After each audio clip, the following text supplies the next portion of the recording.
there you have it, just like that. The week is done and dusted. Well, not quite yet. We've still got 3 hours with you. How are you, my friend? I'm good. How are you, Grace? You look great this morning. Thank you look power. You look ready to slay. Thank you very much. That's how we enter the weekend. Can I give a weekend planner? Am I allowed to do that? I am ready for that. Okay, let's start. This week has taken a lot. Let's start putting back in. I'll give you so much right now. We've lined up the perfect mix of fun food and feel-good vibes. Nice. So let's kick off with the latest in entertainment. We've got DJ Wasuda. Wiki. Can't wait for it to come through before heading to the Bryce stand. And that's where Nicholas Fraser's mouth-watering boerewors and caramelized onion braai pie. Braai pie? Yes, it's a thing. It is a must-try, and it is going to be amazing. I've never made a braai pie. I've never heard of a braai pie. I made braai brood, which is amazing. Anything on the braai is amazing. This is true. So I would imagine that a pie would be, pie. but how? What do you make it in? Right. Is it a potjie pie? Do you just put a thing on top and put it, I don't know. And if you eat it in your car, does it spill everywhere like a pie usually does? Probably, well, around the braai circle. So you're just going to see like, you had the braai pie. Everyone's going to be walking on. It might actually happen today because I have a feeling we're going to dive right into that. And then, of course, it is a massive weekend. How much fun did we have with the Springbok ladies this week? Oh, I missed them already. What do you mean? Oh, man, that was so cool. In every respect, they helped us cook. They helped us train just a little bit. And, of course, they filled us in on the vision for the future. It's a World Cup year for the ladies. It is massive. Lest we forget, they've got the Black Ferns, their final test before that Rugby World Cup happening at the Athlone Stadium this weekend. Very strong team. I know they were testing out a couple of options last weekend, but it's going to be massive. And our very own Zoe Human, who, yes, is a film critic, is also a rugga-bugga herself. Is here. She is amazing at the game. And, yeah, can't wait to plug in to get her mindset ahead of what is a massive watershed moment for the ladies. The Black Ferns are like the best of the best of the best. Come on now, but so are we. So what must happen? Exactly. Come on now. And you played with them. I did. Am I a rugby player now? Maybe. I think I might be. And if you're looking for a match of your own, maybe sports is not your thing, but maybe mountain climbing could be. Step off the apps and then into real life, because Thursday Events is serving up a singles-only paddle takeover this Saturday. No swiping is required. Well, how exciting. Isn't there a swipe shot? You're right. Paddles? I say this, I've never That's the only kind of swiping. I love that because we connect over the things that we love and we're passionate about. And clearly a lot of people are passionate about paddle right now. But what a cool social environment. There's some amazing clubs out there that I kind of feel like are a safe place for singles, especially for women, to be able to go where it's not just all hectic. But maybe you want a little bit of hectic for you going to a singles paddle tournament. I love that. That's a great idea and something different. Connect on your passion. Also, 200 people. Surely a couple's coming out of that, and we're attending our first paddle wedding sometime soon later this year. If nothing out, a mixed team. You know? So looking forward to that. And then we've got some more entertainment coming your way. For a movie night to remember, don't miss the release of Fantastic Four. First Steps, the first perfect date night escape. I think this definitely should be on the list. Oh, man. I mean, look, the cast is amazing. Obviously, Pedro Pascal. It is. And you know he's going to be amazing in absolutely everything. But there's, I think, a new era for comic book movies at the moment. A lot of people, new converts being brought in because they're looking with a slightly different lens. I know Superman was kind of like a return to the old. I have a feeling this is going to be quite similar in that respect. But Pedro Pascal, come on. Enough said, mic drop. Everyone just wants to cuddle the guy. He just seems like the nicest person in Hollywood. So absolutely love the lineup this morning. And of course, it's a two-way flow of information. We want to connect with you guys right now. And what are you going to chat about? Well, listen, speaking about dating apps, I'm tripping over my words. You're done with that phase of life. It's okay. You no longer have to be nervous. It's all right.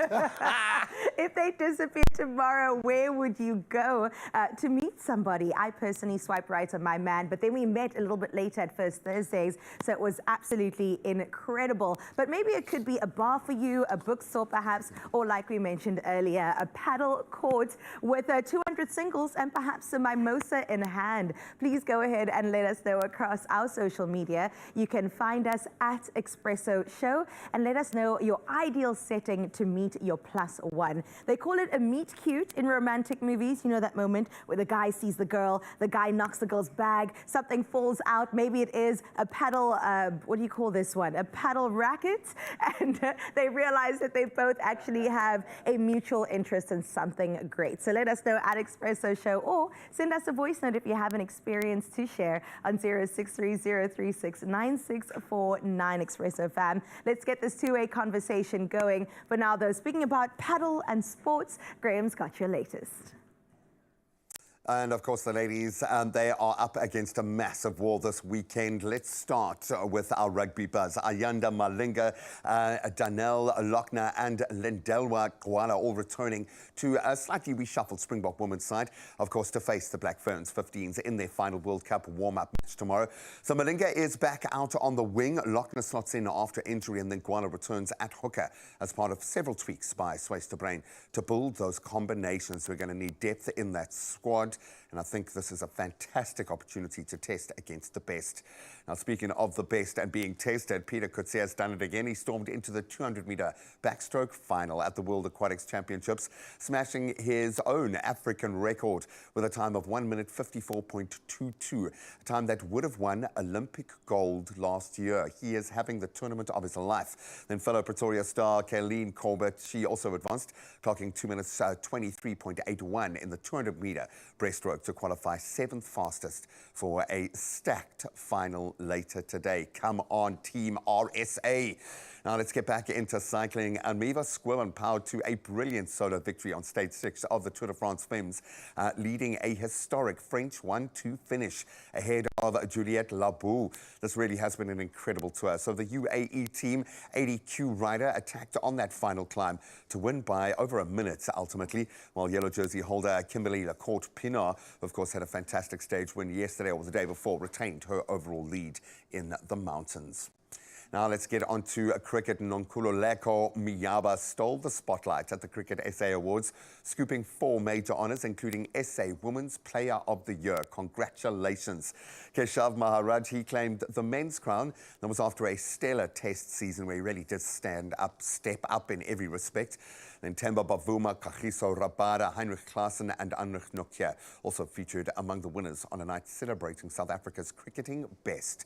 So congratulations to all. And of course, we are staring down another brilliant sporting weekend. So we'll save those awards for Monday. Right now, though, it does become a bit more important ahead of the weekend to keep an eye on the weather.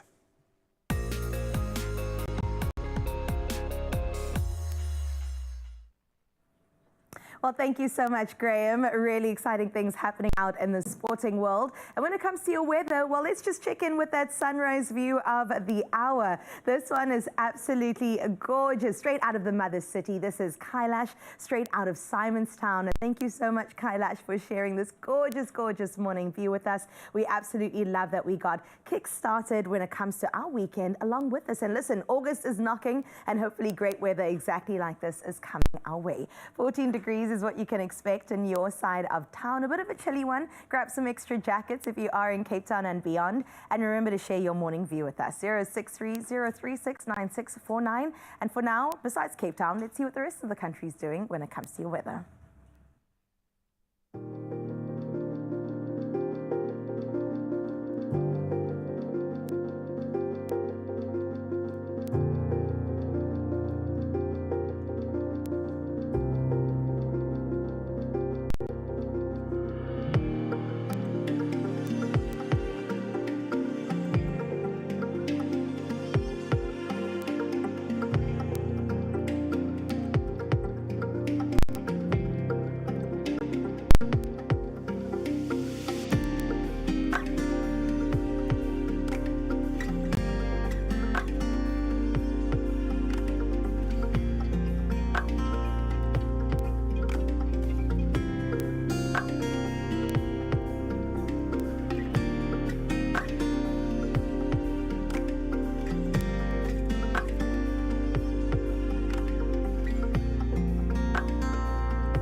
Hey, must be nice. Kailash, you did the thing. Look, that view is all of about 200 meters away from us right now. No, I'm joking, but it is pretty close. So I think often we forget about the glorious beauty right literally on our doorstep. Kailash, you got the coolest name, so we're going to keep saying it, I think, all morning. Please, can we just keep repeating that? Kailash, we love you. Simonstown's a gorgeous thing to add to your bucket list as well if you are making your way to the mother city. A little hidden gem, if you will, in the deep, deep south. For now, though, speaking about Cape Town, we've got two creatives that really are so gorgeous that we have to spotlight them today. Yep, no, they deserve to have their time in TV land. DJ Masura is from, well, Radio Land and TV Land and just all-round awesomeness. And she is here to spill the tea just a little bit. And then Nicholas Fraser is going to make a braai pie. Ooh. Come on, get out of time. No, a braai pie, but you've got to put a bit of puri in there. I sound like I'm starting to rap. Okay, slow down. A braai pie will do that to you because I've never made one. And I think we are all so interested to see how this is going to come together. And of course, you can cook along or braai along or bake along. What are we doing, guys? A braai pie after this. And there will be buri in it.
It's my feel-good breakfast show. Welcome back, smiles all round. Why? Because the family just got a little bit bigger. DJ Masura's in the house.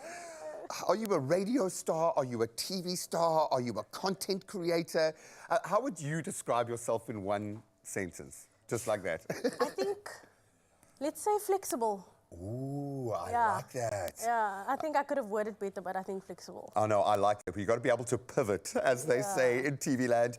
We are so happy to have you here. So much so that they told me where the special coffee was this morning, okay? They hide it from me every day, just like your mommy or your auntie would, okay? It's the gold, okay? I'm going to ask Carissa in a moment how many spoons, because I gave her about 9 the other morning. You know, when you're talking, you're absent-mindedly, because we have fun here, you know, I forget. So I'm going to do you the honor of making it bespoke. How do you like your coffee? Do you need like a super kick in the morning? Honestly, Is it an ease into the day?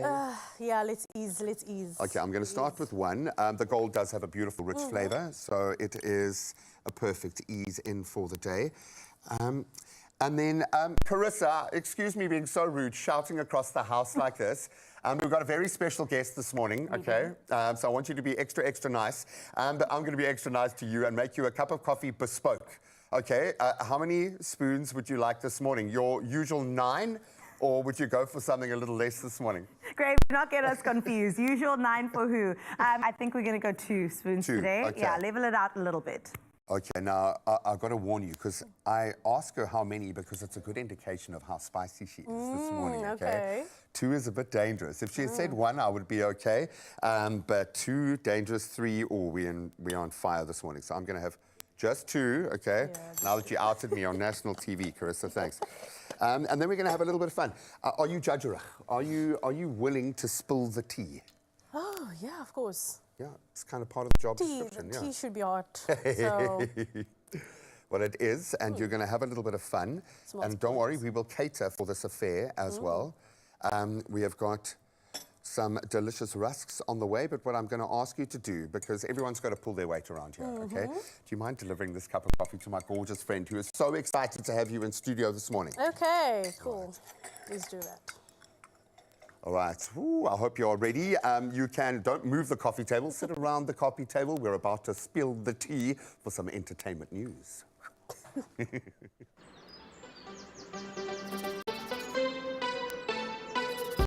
Find your wonderful. Jacobs, Wunderbar. Well, let's get into spilling that tea or coffee this morning. Either way, it's going to taste just as good, especially when we have Masuda in the building, known for her signature style and also, of course, pulse on the culture. Cape Town's rhythm queen, DJ Masuda, is stepping into the mix, ready to ignite the latest conversation in entertainment news. So come on through, girl. Thank you for delivering my coffee. Hi. I appreciate you. My fingers are so cold. This is lovely. Ooh. Same. Oh, let's get warmed up together and let's spill that coffee this morning. Starting off with LKG, Lerato Kaniaho. Absolutely love her. I'm sure you're a fan too. She's another woman in music, in DJing, in radio. Superstar in and of her own right. And she has really come through with something interesting lately that I think affects all women across South Africa. And she's basically said that she's been the latest target of an organized stalking campaign that involves both alleged criminals, but also she's mentioning some police officers, which those two in cahoots makes a very dangerous combination. So basically, she suspected that she was being followed. And she set up a trap in a restaurant and then confirmed her fears that yes, she was being followed. I mean, can you imagine yourself in that situation? It's very scary. Sure. But first, I would like to say big ups to her for actually being brave and taking that step and trapping them, because like you have to trust your instincts, you have to trust your gut, and she felt like something was off. Like, girl, I need to use my brain here. So yeah, being a woman is very, very scary, very hard. Right. In South Africa, it's quite challenging. And especially, I think, you being a public-facing figure, being out in clubs often because you're DJing and festivals. Do you ever worry about your safety like that? I do. And then do you have measures, do you have bodyguards around you? I wouldn't say bodyguards, but I would say that I prefer the venue should have like safety measures and they should have people on the go all the time if things like this happen. So, and do you have any like scary fan encounters that you've ever had? Yes, I've had, to the point where I got pulled and I was like, okay. Yeah, no, I'm questioning my safety here. Right. But luckily it was controlled and, you know, it's things we can we can deal with. Yeah, I mean, I think people do because they see us often, whether or they hear us often on radio, or see us on their TV screens. They get a little bit over familiar, Yes. and then they think they know us. They think they're family. Where I would hug my mom and like linger a little bit longer. If I don't know you and you're a stranger, please, we've got to keep some boundaries. Yes. Leave space for Jesus, is what I'm saying between the two of us. But LKG did go ahead and just urged all women in South Africa to stay alert, trust your instincts. Yes. And also record suspicious activity just so that you have a record behind you. Because I think we've heard so many stories of women going to police and them just dismissing the case and not believing us. Very, very bad. It's bad and it's Really scary. bad. All right, we also had reality star Happy Simelane, who also reignited concerns, and she said, yeah, this does happen. It's happened to me. So please be alert out there and make sure that you stay safe. Let's get into Bobby Blanco, reality TV star that we also have loved on our screens, now turned into something so much more. I think the late AKA would always say the multi-talented. Yes. And he's truly. got so many talents as a creative. So you can add chefing to his list. You can see him over there. Also DJ, event curator, entrepreneur. I mean, what is the importance of doing all these things? You do all these things. Yeah, I do. I was going to say I can kind of relate with this situation. I do think that he's building a great platform for himself because he's opening himself up to different options and he's, you know, wanting a stable income. Right. You have to have multiple streams of revenue. Yes. Because what do you do? Just run your list off right now. Yeah. DJ. What else are we adding to it? Oh, me? Yes, you. Radio presenter. Radio presenter, thank you. Content creator, thank you. I also do a bit of cooking. I studied to be a chef. That's why I say this relates so much to me. You studied to be a chef? Yes, I did. Must I never knew this. Now you know. Are we going to get you in the kitchen is my course, question. of course. Along with Nicholas. What's your favorite thing to make while we're here? I love a good Cape Malay butter chicken. Ooh. I love that. We're actually making something butter chicken related Okay, today, so nice. please stick around. And then I want you to rate Nicholas's meal and be like, as a chef, this is a, and then you give us a rating, okay? You're going to do that for us? Yeah, of course. Cool. But of course, you have a show on Good FM. You're part of the family now there too. What is it about? What time is it? I know you get the weekends kick-started. Yes. Tell me more. Every Friday, 10 till 12. We kick off.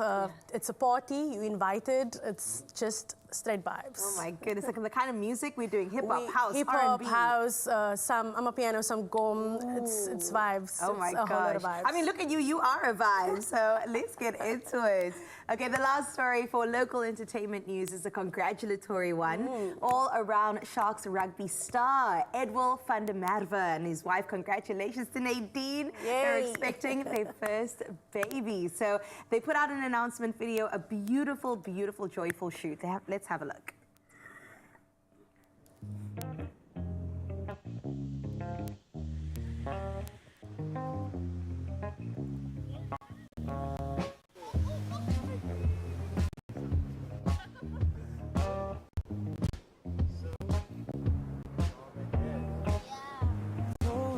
Like, do you love me or not?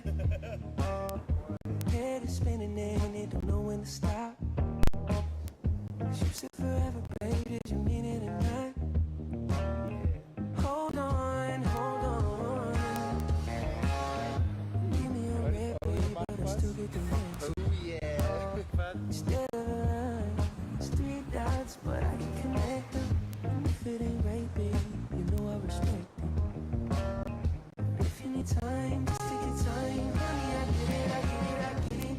Oh, tearing up just a little bit. Oh, and cutting I onions. don't blame you. Can we please give them a huge feel-good congratulations? Oh my goodness, we love to see it. More babies, let's grow the nation and get another set of rugby players going. We'll definitely keep our eye on that story and let you know as it develops. DJ Masuda is still here. She's not going anywhere. We have our coffee. We've spilt it as well. Cheers to that. Can I just say though, Yes, for of Edwil course. and his wife, Nadine, yeah. it's baby Bach coming on the way. Ooh, is baby Buck coming on the giving. way? I love to see it. We cross fingers and definitely hope for another athlete to come our way really soon. For now, though, let's take a quick break and we'll definitely see you with some international news next. I know, maybe this interests you. Hopefully it won't make you cry, Masuda. Jessica Alba's got a new man, a new bae on her arm. And yes, this is a big thing because about half of the gents on the planet have grown up crushing on Jessica Alba, okay? So it's big news, just believe me. And then Fila La La is in studio with brand new music on air, new album to release. We are here to embrace it and hopefully you will do the same. You're going to get some live performances and an opportunity to officially kickstart the weekend. Entertainment news and more on the way. We'll see you now. Only you can make my day.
It's my feel-good breakfast show. Welcome back to your Feel Good Breakfast Show. And yes, we're serving up some hot entertainment news with DJ Masuda still here in the building. We're going to be discussing everything good internationally when it speaks about entertainment. So let's get into the first one. This is an interesting one too. So come Jan next year, we've got two individuals gracing our Mzansi shores from a really famous podcast out in the UK. We've got James Duncan and Fahad Dawodu, or just James and Fahad as we know them. A very popular podcast, Something and Gigs, are bringing their Daddy's Home live tour to South Africa in 2026 in both Joburg and Cape Town. I know Durban and every other place, Bloem, you guys are looking forward to it, but you'll have to find yourselves in other areas. Some fans are super thrilled, very excited, because we see them on our screens, on our phones, and now we get to experience it live. But there are other people that are a little bit apprehensive because they are very upset over 2023 segment where the host mocked South African Twitter users and local languages, calling our languages with clicks gibberish. The backlash just continued online. We said, have we forgiven them? Have we cancelled them? Let's have a look and see their explanation at the end of the day before we get into this. There's no way an entire nation is this angry about saying gibberish. I call everything gibberish, and no one said anything. What does it mean? Because gibberish just means I don't understand. Yeah, mumble. Yeah. Gibberish just means I don't understand you, bro. Yeah. So when I read it, I was like, raw. Bro, when I'm a gibberish, yeah? Noun. Unintelligible. Oh God. Meaningless. Oh God. Bro, nonsense. Oh God. When I read that, I was like, raw. Okay, my bad. Raw. Apologies. Yeah, you're strong, If you're that's, strong, yeah, you're strong. My bad. If you, man, thought that that we were saying that your language is meaningless And unintelligible. and unintelligible, Come on, bro, we're man. sorry. We are sorry. Obviously, we're not saying that. I thought they were about to double down. But also, guys, can you not take anything seriously? This is quite a big one. And when South Africans hear that you're coming for us, we are going to come nation deep and make sure that we defend our nation. So really interesting. Do you forgive them? Honestly, I think it's contradictory because you made that statement and now you want to come to the motherland or you want to come to South Africa. So You know what I'm saying? you're going to get backlash. Sure. I think that's a bit tight. That one's tight. You Very want to tight. benefit from the fans here, but you're also making fun of us at the same time. I think that you have to approach this with sensitivity. Yes. You know, our nation has so much history. Our language is so powerful and carrying culture. You cannot be saying stuff like this. Yes. I felt a little bit offended watching that Yes, again. me too. I was like, he really said that. It's your gibberish. Like, what are you saying? Come on, man. Anyway, we definitely are welcoming them again in January. Whether you booked your tickets or not is really up to you at the end of the day. But yeah, come Jan, both in Joburg and Cape Town, they will be gracing our shores. So let's talk about the story that Graham was a little bit heartbroken by, and many other men across the world. Hollywood producer Cash Warren has responded to ex-wife Jessica Alba's PDA-filled outings with actor Danny Ramirez. And very interesting, he said he's very happy for her, but that announcement of the divorce only happened quite recently, earlier this year, in fact. So is it too soon? I think it's a very quick move on. But also maybe they're trying to, because they're both in the limelight, so they're trying to kind of be respectful towards each other. Okay. You know, maybe they, I don't know, trying to keep the peace because they have kids as well. So There's that too. Yeah, How do I you think deal that- with exes though? Like, it's a very interesting one. it's a Do you tricky one. publicly say I'm happy for you? Personally, I don't have exes. That expired a long time ago. You Yeah, know? yeah, I've only had same, one man my same, whole life. So same. we operate the same. Yes, girl. We just don't acknowledge their existence. Yeah. You Oh. don't do anything. I mean, but then again, each to their own, I guess. Fair enough. Each And to like their you own. said, they are huge in Hollywood. They so are. why not? And they do have children. So, I mean, I thought it was quite big of him to say I'm happy for her. He seems like a good guy. Could that too. have maybe been sarcastic? Oh, possibly. So the questions are, was it intentional? Was it unintentional? We don't Cash know. Warren, we've got some questions that we We need do. answers to. But it does look like they're publicly supporting each other. And if that is the case, then we're very happy for them, especially our girl Jessica, man. Final story, Oprah Winfrey.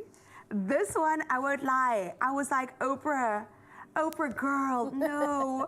Okay, so here's the tea, right? Amid a tsunami advisory in Hawaii following a massive 8.8 magnitude earthquake in Russia that of course rippled across the entire world, Oprah Winfrey was accused of not opening her private road in Maui. She just said, no, y'all can find another route, another way to get out of here. Apparently, officials did open the roads eventually, and they said that Maui County and Oprah's spokesperson got together and basically clarified that eventually it was accessible. Yes. But that initial roadblock, Yeah.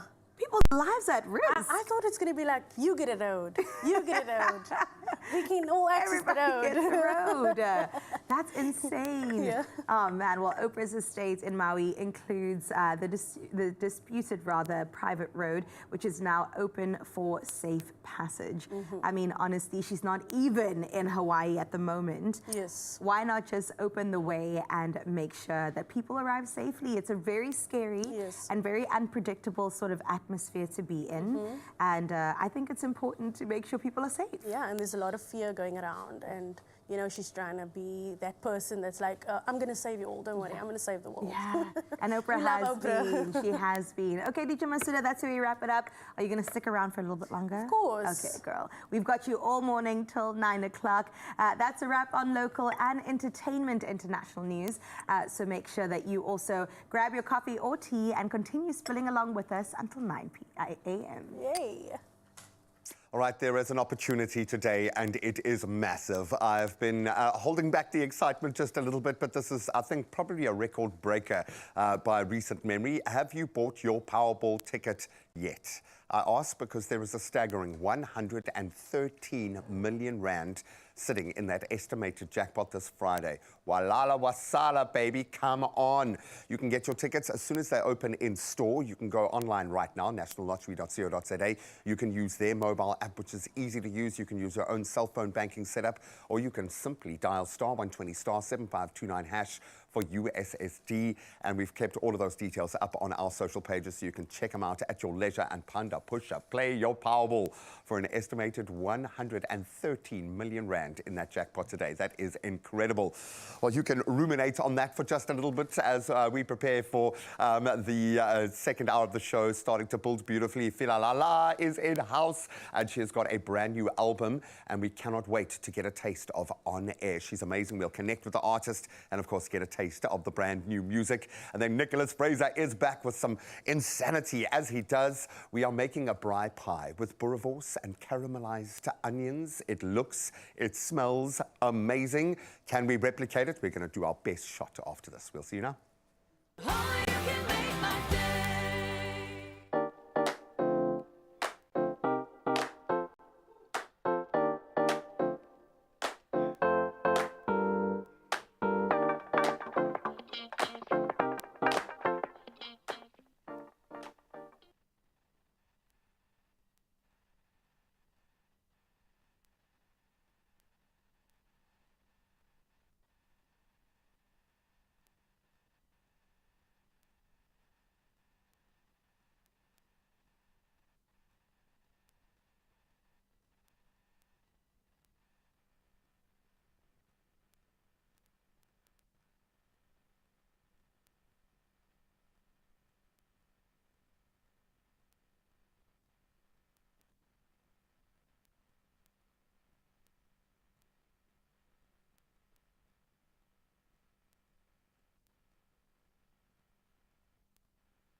It's my feel-good breakfast show.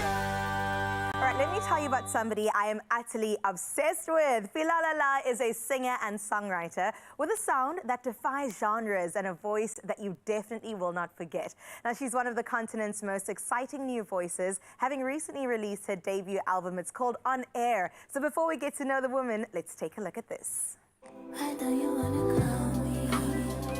Why don't you wanna call me? You know I'm feeling lonely. Why don't you wanna call me? Why don't you wanna call me? You know I'm feeling lonely. There's nothing else left to do but giving her a feel-good welcome. Come on, everybody. Big welcome. You look stunning. Thank you so much. You look stunning. Thank you so much. We could do this all day. Right. I'm telling you. Okay, well, I am really proud of your career. I've been watching you for a while, and I've just been like, I've missed the sound in South Africa. Usually we look to the global scene to find something that is genre bending and something that's a little bit different, but yet here you are serving up what we absolutely love. So let's talk a bit more about your journey, especially your debut On Air. It's a visual album, the Yeah. first of its kind in Mzansi. Why was it so important for you to bring these two elements together? I think I was doing a lot of exploring sonically, and I think I wanted to match that visually. And I feel like I hadn't been a very visual artist in my previous projects, and I kind of wanted to give people a feast. Oh, Yes. feast for the eyes, feast for the ears. Exactly. What was the inspiration behind it all? Because even the rollout was really special until the moment that it happened. So what was the inspo there? I was inspired by media, just all types of media. Yep. I feel like media had a huge hand in me becoming an artist, whether it's movie or radio or whatever, you know. So I just wanted to give an ode to that. And you did did it very well. Thank you. Exceptionally well. I'm telling you right now, flying colors. Okay, let's talk a little bit more about how your music makes you feel. You've once mentioned that it allows you to feel other. Not othered, but other. So what does that mean? Take me through that journey. I think it's just, you know, when you grow up as more of like a lonely child, which I did. I mean, I was different, speak different, Yep. look a little bit different. I just wanted to find a place that spoke to who I am and who I'm becoming. And I think music just kind of, writing songs just kind of fit. And I love that I can be different in that space and be accepted. And you know what, there's this saying that goes, you know, once you are unapologetic, it kind of allows other people to inadvertently do the same. Right. And we all just want a place of belonging. Yeah. And we can find that in your music as well. Is that what you kind of hope when people listen to it? Yes, Yeah? I do. I want all the like weirdos in the universe to know that they are seen. Oh, I love this. Okay, we are seen, you are heard, you are loved. Let's talk about this genre bending sound, because you just seamlessly bring together like an R&B feel here, an Afrobeat feel here, experimental folk as well. Yeah. What influences your genres and the way you create music? It's basically all of that. Like I think it is a combination of hip hop and R&B and neo soul and jazz and folk and indie rock and all these things, because that's kind of what I gravitated towards. Like I think that just sounds pretty on my ear, and I want to like emulate that. And you do emulate it, and Thank I love it you. too, because I don't know if you're a 90s baby, but I grew up listening to 90s music. Right. So what are some of the artists? I mean, I'm picking up Erica, Lauren. You know, Eric and Lauren for sure, but Yeah. honestly, above anybody else, me. it's Jill. It's Jill Scott. Wow. I would do anything. Have for you Jill seen her Scott. perform? Yes, Oh, I did. I saw her at DSP Delicious, and I was transform. in a trance.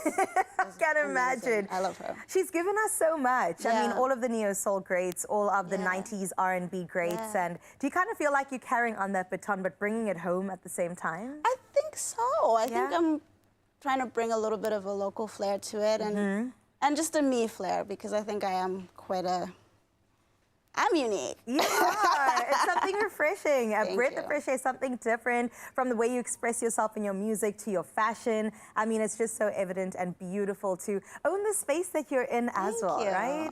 That's what it's about at the end of the day. Jazz influences. Yeah. South African, local, international, what are we looking at? I mean, yeah, like the typicals, the Miles Davises and the John Coltrane's and the Ella Fitzgeralds and I know people wouldn't consider Nina jazz, she's more bluesy, but honestly, I kind of put her in that same variety of space artists. and Yeah, category, definitely. yeah. And Amy Winehouse, she was actually a really beautiful jazz singer as well. that She's people stunning. Gone may too not know. soon as Yeah. well. Yeah. Okay, let's not talk about the past. Let's Right. talk about the present. Right. Miss Tyler, you all shared a beautiful moment, and it's so beautiful to be able to back out girls, right? Yeah. So tell me more about you opening for her out in Jersey. What was that about? It was amazing, and it definitely came as a shock. Okay, tell me more. I didn't know that I was on the radar at all, and so Sure. it was so affirming for my career, and even just like as a person, like I feel really, really honored to have shared a stage with her. She's doing so amazing, and she's making us proud, and I hope to follow in those footsteps. Oh, you already are. What was that call like? What was your first moments of thinking? Like, who did you tell first as well? I was gagged. I can imagine. I was like, wait, what? Are they sure? Me?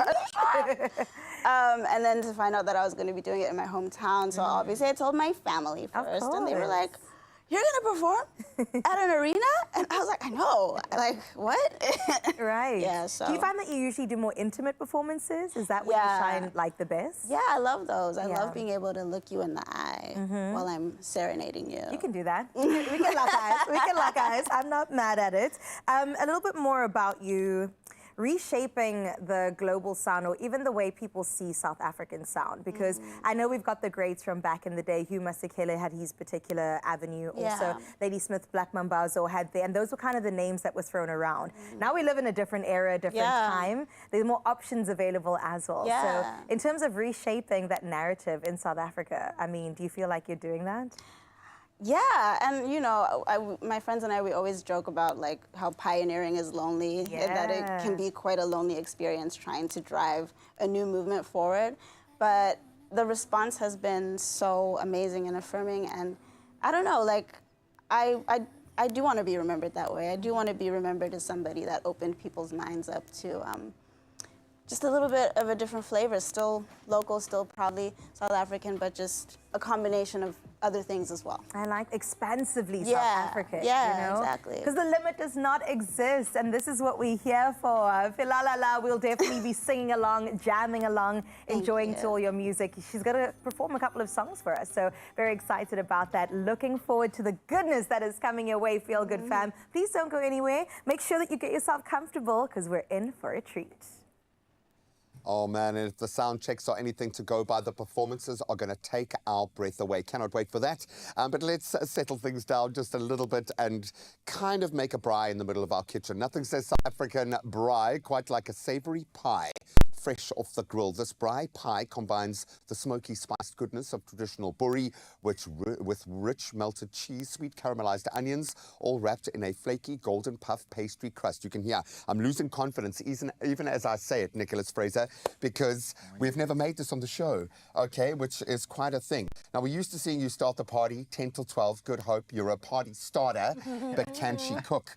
Or bake or braai. I don't even, what do we call this? Well, she said that she's a chef, right? So definitely she can cook. And so. welcome, DJ Masura, to our kitchen. I'm so glad to have you here. Whenever Nicholas stops by, things get a little bit crazy, okay, which is great. Crazy okay, so with flavor, though. Exactly. Now, you have a way of being able to translate what we love into really interesting new modes. This being one of them. Talk us through this crazy creation. Cool. So we've got some onions caramelizing here. We're basically making a caramelized onion, mushrooms, a puff pastry pie, and we've got some cheese. So that cheese is just going to ooze out once we put it on the braai. Get out of town. You've got the onions going there, chef. I like that. And I'm going to put the boerie in. So I've been demoted. I'm not even a sous chef today. I'm just the hype man, the shot caller. Yeah.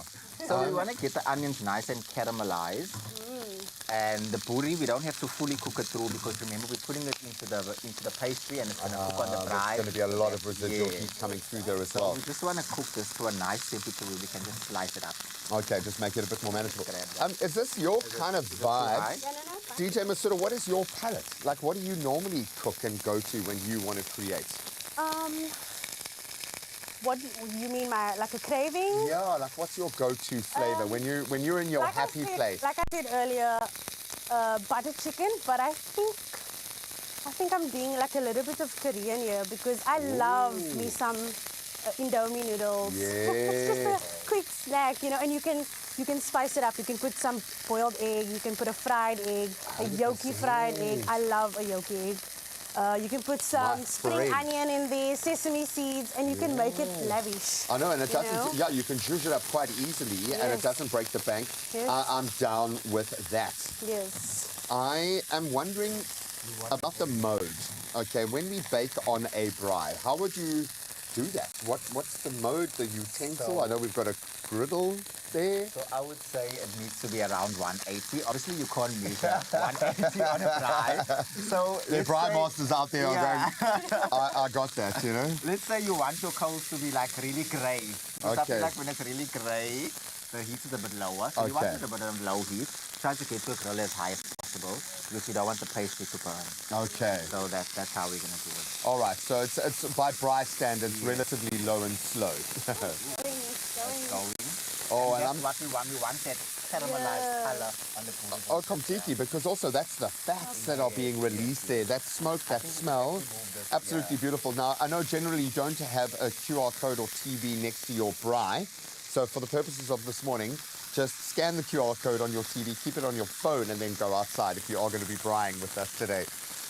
I think a lot of people are going to embrace this because you want to do a braai sometimes that's just a little bit different, maybe a level up. Some sides that people haven't seen before. I feel like this will be good as a starter for your braai. Oh, very much so. You know, so. like put some sweet chili sauce or some hot sauce just to dip it in with it, you know, like a snack. And that's to stop people from dipping into the meat or coming to the braai grill and doing things like, hey, go and get a little taste test. I'll often do that with like little skewers, like a bacon and banana skewer or something like that where it's easy to make en masse. Everyone can have a little taste. And it's nice, full value from a flavor perspective. So I'm getting a lot of flavor. The smells coming out of here are amazing. What's next? So now we want this to caramelize. So we just caramelize the mushrooms and the onions. I'm going to put the heat up a bit for you. Yes. So we can go a bit faster. And I see we're not dealing with a lot of moisture here as well. Yes, And yes, I yes, think that's obviously going to be vital. Eh? Pie, yes, because it's a pie, we don't want too much moisture. All right, So beautiful. you can take the center stage now because you're there. And what I'm going to do is I'm going to slice up the boerewors because what we want to do is we're going to throw that in with our mushrooms and our onions and it's just going to add that flavor and work together. Then you're going to get that full bori flavor coming sure. through. Garnish after that. Well, I suppose the No, you can actually throw that in I- already. Oh, okay. Yes. just rock. I'll just Follow your slice guts, this up. follow your instincts. And as I You said, are a it doesn't chef. have to be fully cooked because it's going to cook in that and it's going to cook on the dry as well. And You again, just want a you don't nice want it to color dry on out. the And outside. I mean, Yes. I'm all about releasing the flavors and the fats. And I suppose in the same way that you, with a curry even, seeing as that's one of your favorites, you use the oils to transfer the flavor. So you first roast off the spices. So I same applies here. You've got all this flavor and that beautiful fats from the buri. Let that get into every nook and cranny of this pie. Yes. I love that. And you're going quite small with your pieces lovely. here, yeah? Now we can throw the boerewors in. That already looks lovely and perfect. I can see the chef skills coming through. Hey? I can see the chef skills coming this- through. of the- Yes. You've got the blush. Let's start with the great foundation. That's important. And it's important to enjoy the cooking process. I'm trying to kind of teach my kids that the joy and fun of cooking is not just the eating of it, it's the building. Don't you just love how onion smells alone? Like there's no spices and nothing at all. It And packs up pine the for onion smell sure. is just giving. No, 100%. That for me, it's like one of those umami button pushers. When you smell this, you know what's that looks coming. so yummy. It's such a trigger smell. Smells good. Oh, okay. So I know I'm not wanting to rush here because we want to create perfection, but walk us through the steps here so we can keep moving for the sake of TV. What's next? Okay, so next, what I would suggest is that we get our filling completely cooled Okay. before we put it into our pastry. Because Okay. that's going to allow our pastry to get those nice flaky layers when we also And you want that put as them on the cold pie. as possible, eh? You Yes, literally want take it out of this the as fridge to cold use as it. possible. So once that's completely cooled, we transfer it over to our puff pastry. We're going to cut this in half, which we can already actually do. Is there And something then- that scares you about puff pastry or not? Are there things, obviously the temperature being an important element there, what do we need to be careful of? What scares me is actually making puff pastry. From That's scratch. the So only you thing. feel free to yes. buy it, y'all. Yes. You're more than Nicholas That's the only Fraser thing has that given you. scares me. It's a bit trickier. Please, sometimes it's Because it's best layers just, you and know. layers and layers and Just to buy layers. it. Yeah. Yes. Okay, But- talk us through those last steps. Cool. we are So all done, we can yeah. actually do it already Looks because we gorgeous. won't wait for it to cool Yeah, down yeah, yeah. completely. So I'll just go. move this onto here. Oh, that smells and it looks This looks spectacular. divine. Can we? You Well can see how done. that Just looks please hot. don't- So just Oh, be it's careful. hot. It is hot. As it should be. Are you the kind of person who So- burns yourself every braai? Like, yeah, no, I'm that guy. Always. When I get cold, you just see like purple lines all over my hands and arms. It's just terrible. If you want to cook along with us, whether you're doing it inside or outside by the bride, we've got a QR code on your screen, and we love to share these moments with you. So please show us your success, your failures. We don't care. This is a safe place. We're going to continue with our gorgeous boerewors caramelized onion bride pie after this. We'll see you now. Look at that. It looks so good. It really does. Well done. All you can make my day.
It's my feel-good breakfast show. Ably assisted by DJ Masuda, who's great on the decks, even better in the kitchen. Look at that, Nicholas Fraser. I know, I absolutely love this. Our bride pie coming together beautifully. The cheese en masse has gone in, and now we finish off the final touches, and we're using our puff pastry to close in this golden parcel of joy. It is going to be absolutely amazing. Hopefully you have had a chance to play and cook along with us or braai along with us. We want to see the results. Well, right now, I think this is a good sign to start the weekend party. Filalala, take the reins, girl. Wow. My name is Fila Lala, and our first song is called Just In Case.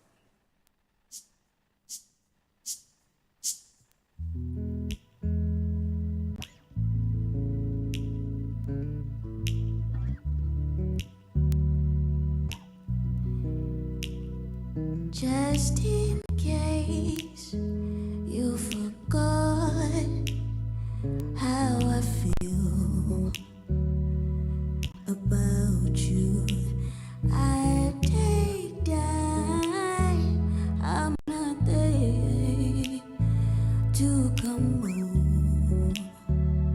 over to you, and you gave me a kiss on the forehead before we started messing around, and the way you speak to me is flawless, and you stay holding me down the hall, and everybody says you're not worth it. Well, I'm hell-bent on proving them wrong, and I simply think that you're perfect, and with you is where I belong. Just in case you forgot how I feel about you, I'll take time. I'm not there to come over to you, and I'm so perplexed by your demeanor. I respect the love between us, yeah. Any and everything, a feeling so, and I know you make hard decisions, but none of them include the vision of you and me. And if I really thought about it, the idea that we would not end up is together, I really think that I would probably, I would find myself in the dark. Say, just in case you forgot how I feel about you, I'll take time on my day to come over.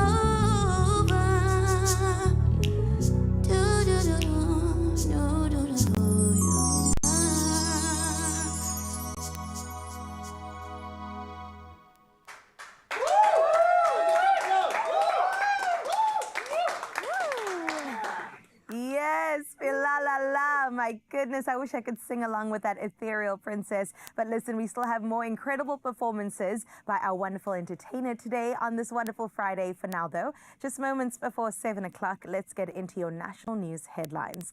Now we get started here where a nuclear woman remains behind bars after allegedly encouraging her 4-year-old child to smoke mandrax, shown in a now viral video.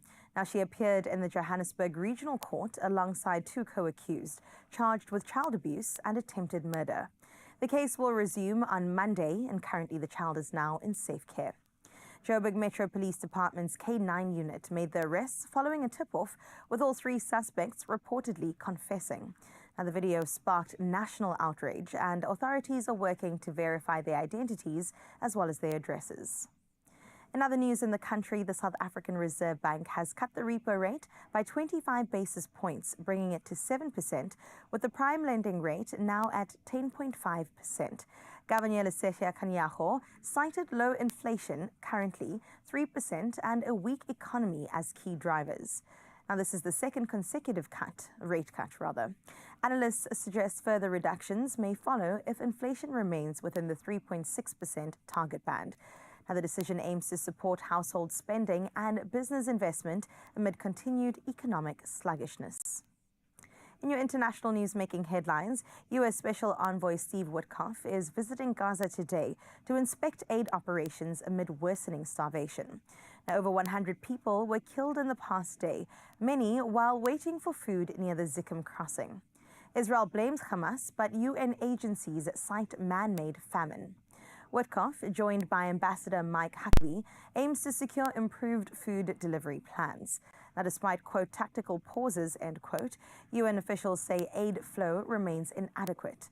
The visit follows growing global calls for a ceasefire and humanitarian access. Meanwhile, in news on the continent, Zimbabwe's economy is now expected to grow by 6% in 2025, according to Finance Minister Mthuli Ncube. He credits a strong agricultural season, improved electricity supply, and stable currency for the rebound. The country's economy had slowed to 2% in 2024 due to drought and currency woes.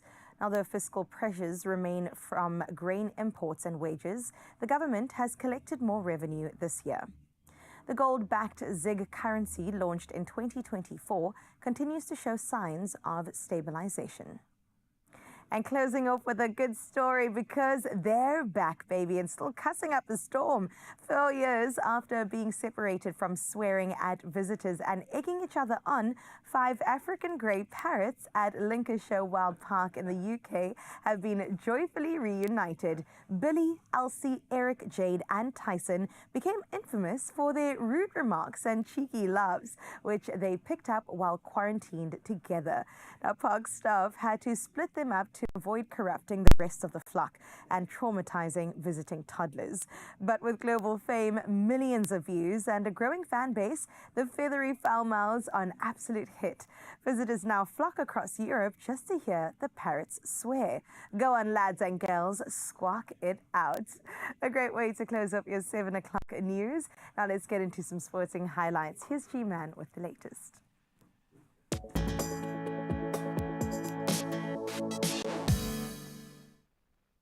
Albeit that is an impossible act to follow. We love that story. Let's jump right in with something to get very excited about this weekend and for the rest of the year. In fact, Ayanda Malinga, Danelle Lochner and Lindelwa Goala all return to a reshuffled Springbok women's side. That, of course, to face the Black Ferns 15 in their final World Cup warm-up match tomorrow. So Malinga back out on the wing. Lochner slots in after injury. Great to have her back. And then Goala returns at hooker as part of several tweaks by Swayze de Brain to build combinations, obviously critically ahead of the World Cup. Well, there is more national honours to be handed about as Peter Kutsia, who is just having the time of his life in the water at the moment, stormed into the 200-metre backstroke final. That, of course, at the World Aquatics Championships, smashing his African record with a time of 1 minute 54.22 seconds, time that would have won Olympic gold last year. Now, fellow Pretoria star Kayleen Corbett, she's also advanced, clocking 2 minutes 23.81 in the 200-metre breaststroke, that to qualify 7th fastest for what is promising to be a very stacked final over the course of today. So certainly keep an eye on the pool. Now, all eyes have also been on the roads of France. Miva Squiban powered to a brilliant solo victory. That was on stage 6 of the Tour de France Femmes, leading a historic French 1-2 finish. And that was ahead of Juliette Labou. So the UAE team ADQ rider attacked on that final climb on the stage to win by over a minute in the end, while the new yellow jersey holder, Kimberly Lecourt-Pinard, of course, from Mauritius, so an African connection there, retained her overall lead in the mountains.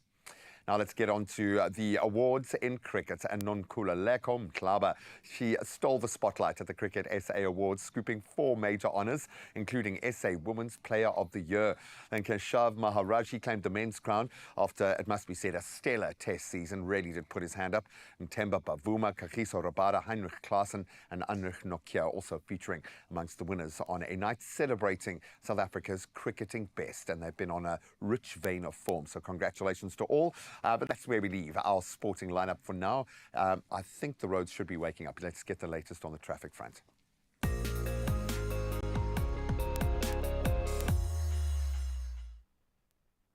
That's right, Gray. Even though it's the start of the weekend, the roads are awake out in Cape Town and Athlone, where there is congestion at the N2 inbound at ramp to Jakes Gerwel. So do expect delays, and please, wherever you are headed, remember to remain patient during this time. That's where we leave your roads. Let's see what's happening in your weather.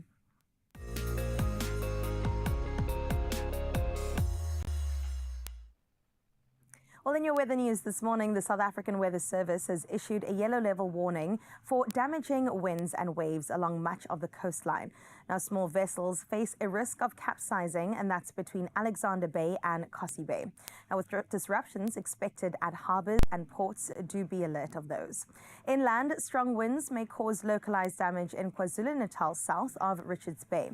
Meanwhile, the Eastern Cape interior is bracing for very cold conditions. Now, these warnings remain in effect through today, with conditions expected to ease by the weekend.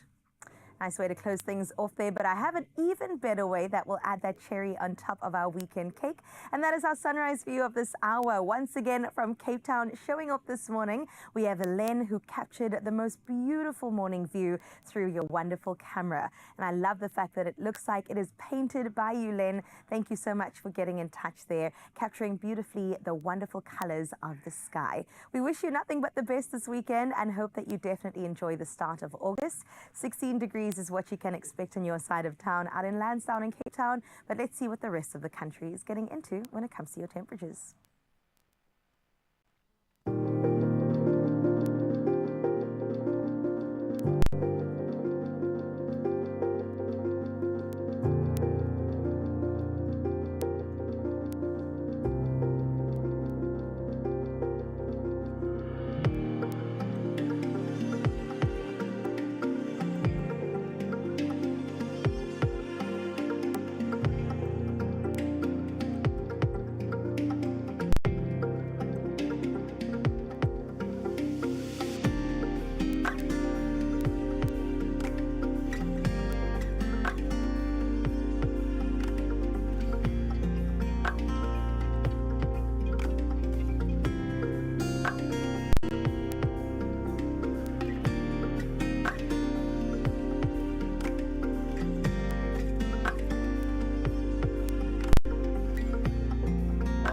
Beautiful sunrise views. Keep them coming. Thank you so much. We love seeing how you wake up in your part of the world, because we kind of all wake up together. And I think we're going to have a bit of a wake-up moment. You're going to hear lots of oohs and ahs. Why? Because we love it when sport comes together in this way. Education, elite sport. When it comes to football, these two elements can release magic, and we're going to introduce you to an unbelievable team. Look at it, the cuteness, overloaders. Yeah. Okay, that's probably why all the oohs and ahs will follow, but we'll get into an incredible, a life-changing story for many in just a moment. Oh my gosh, I can't wait for that. And also to see our very own nature boy Raul dip out of studio and dip into an adventure as he does, and we get to go along with him. So we'll get into all adventure, education, inspiration, sports straight after And this. maybe a Speedo, maybe. We hope.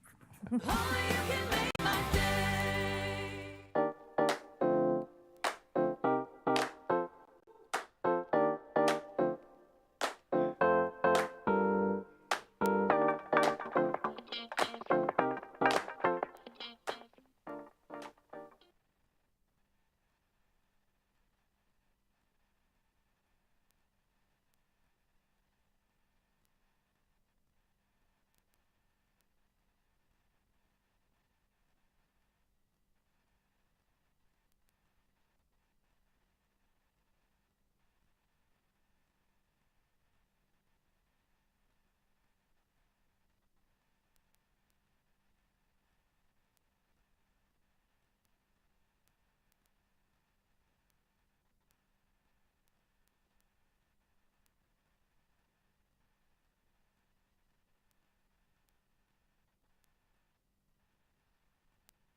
It's my feel-good breakfast show. Welcome back. Time for some inspiration in spades. What if the next generation of South Africa's football stars didn't have to choose between books and boots? Wow. Well, Sekhukhune United FC and Generation Schools are making that dream a reality with a fully integrated Youth Academy launching in 2026. This is massive, offering elite football training on every level and private education to 144 young talents on full scholarships. What is going on? It is a very bold move that's about more than just, I think, producing pros. It's about building leaders, about keeping talent in South Africa and giving kids from every corner of the country their shot at greatness. And joining us today are Jevron Epstein, CEO of Generation Schools, a brilliant human being, Blitzbox star who is surprisingly a little terrified. It might be because he's sat next to a future superstar. Ricardo Duarte is here. And then 8-year-old rising superstar Atara Goodhart, who was awarded a 45,000 Rand sponsorship and is set to join the Real Madrid Foundation educational football program in Cape Town, inspiring the next generation. I don't know what we need to applaud there. Everything. Can we give them all a round of applause? Oh, well done, Atara. Congratulations, girl. I like the kicks, okay? I like the colors. I even like what you're wearing underneath there, big guy. It's okay. It's a safe place. Thank you for being here, Jess. Absolutely love everything about what we've just put down there. Explain yourself, my friend. When we last saw you, you knew big things were coming. Obviously, you've made the connections with one of the biggest international clubs in the world. But we were talking about big ideas. This is all happening, man. Yeah, we want to make an impact and we want to change things and we want to do it fast. So I'm just privileged to be here. We've joined Sekhukhune United in terms of bringing out their academy, fourth in the PSL for the last 2 years, and today hunting for first place. But to bring it to life, we need talent. We need to find that talent in South Africa. We need to nurture it. We need to educate it. And we need to bring it home. And it needs to come from every angle. It has to. You've got to look after nutrition. You've got to look after education. You've got to take the soft side as well as the hard. Why hasn't this happened before? What has it taken to get this right? Because on paper, this looks like the perfect equation.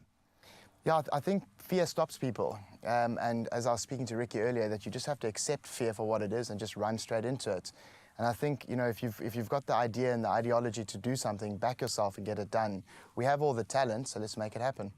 I'm going to shift across to the talent. Atara, congratulations. We are so, so proud. Are you excited? You're going to be playing with some of the best players in the country, best coaches. You're going to have amazing people around you. Are you happy? Yes. What makes you most happy about the thought of playing football? Why do you love it so much?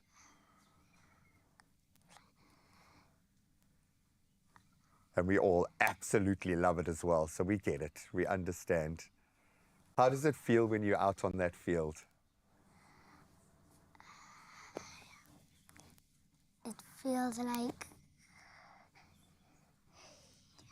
I know that feeling. It's absolutely amazing. And I would imagine you have encountered that feeling so many times. It is going to be overwhelming. It's going to be something new. Talk us through what it's like when a shot like this lands. Why is this so important for you, I think brother? that's why it's so difficult for her to really explain It's how massive, she man. feels, because it's undescribable. Having the opportunity to have so much passion for sport is really something that you don't share with a lot of people, but like, I think that's why it's difficult for her to say how special this moment is, because it means so much to her. Well, it's also uncharted territory for everyone. So, Tara, don't feel bad, because I'm reaching for words to try and understand how big this moment is. It is massive. Why do you need to be present here? You might have got the sport wrong, okay, but I would imagine you're pretty hot on a footy field as well. I'd hate to see you in a five-a-side setup, but why did you need to be a part of this story? I think I was invited to help Tara raise the money for her to go to school, and for me it's just like having the opportunity to play for my country gave me an opportunity to give back, and I think that's what it's all about, is just to take your blessings and be a blessing to others, and that's why I'm here today, is just to help see her chase her dreams and really fulfill her enjoyment and find real joy, which is following your dreams. Yeah, completely. And now we can track that trajectory. You have created a line from the baseline of existence in South Africa to the pinnacle of the most beautiful sport that we can play. What do you need to get this right? What are the elements that come together to get this balance? Because it's no mean feat taking on the responsibility of looking after children this age. Yeah, I think it's a tricky question because, you know, where the talent is found is not in the most sort of privileged environments. For sure, it's not accessible, yeah. So you're finding people who come from a different world. Then you have to provide them with everything that they've never had. You have to prepare them psychologically for the world that they're going to walk into, and then nurture their talents. And I think people like Ricky, the individuals that joined us in our day to raise the funds for her, are just sports people giving back, not wanting anything, not wanting to be in front of the camera, but just want to give back for these individuals. And I think it's tapping into those South Africans who really want to see a change, and then making it possible. We've currently got 140 individuals that we currently have in the Real Madrid football program, and we have phenomenal talents in this country. It just needs to be nurtured. It needs to be looked after. It needs to be educated. But I'm exceptionally excited. The best is yet to come. Yeah. It is massive. So we're going to have some events wrapped in, and obviously an opportunity to let everyone connect and engage. How did it go this weekend? It was amazing. I think, you know, the teams that came out to come and support Atara was amazing. We had Carlos Spencer there. We had legends. We had Sivan Gessi, Jean de Jong and Rudy Page, who were doing more commentating than playing. But as is their right, okay, as is their right. But we just had good people supporting and helping, and we really appreciate it because it's a massive investment for us as an educational institute to give back to these individuals. We're not taking on Atara for 1 year. We're taking her for the rest of her schooling and her degree. The next chapter of her life, and she warrants that. Ricky, how important is it to have that person in your corner at these critical phases? If you look back what the difference was, because obviously you're majestic on the field, but it didn't always start like that. You had people in your corner. What was critical to your journey?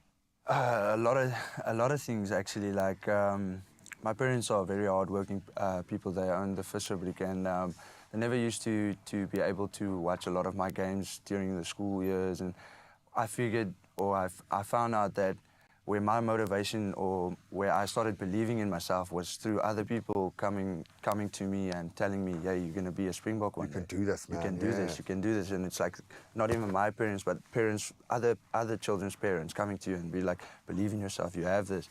And then obviously, when I took the opportunities, a lot of opportunities didn't go your way, and just to like stay believing and stay trusting in the process, and then when that opportunity comes, make sure that you're ready and just grasp it. Yeah, completely.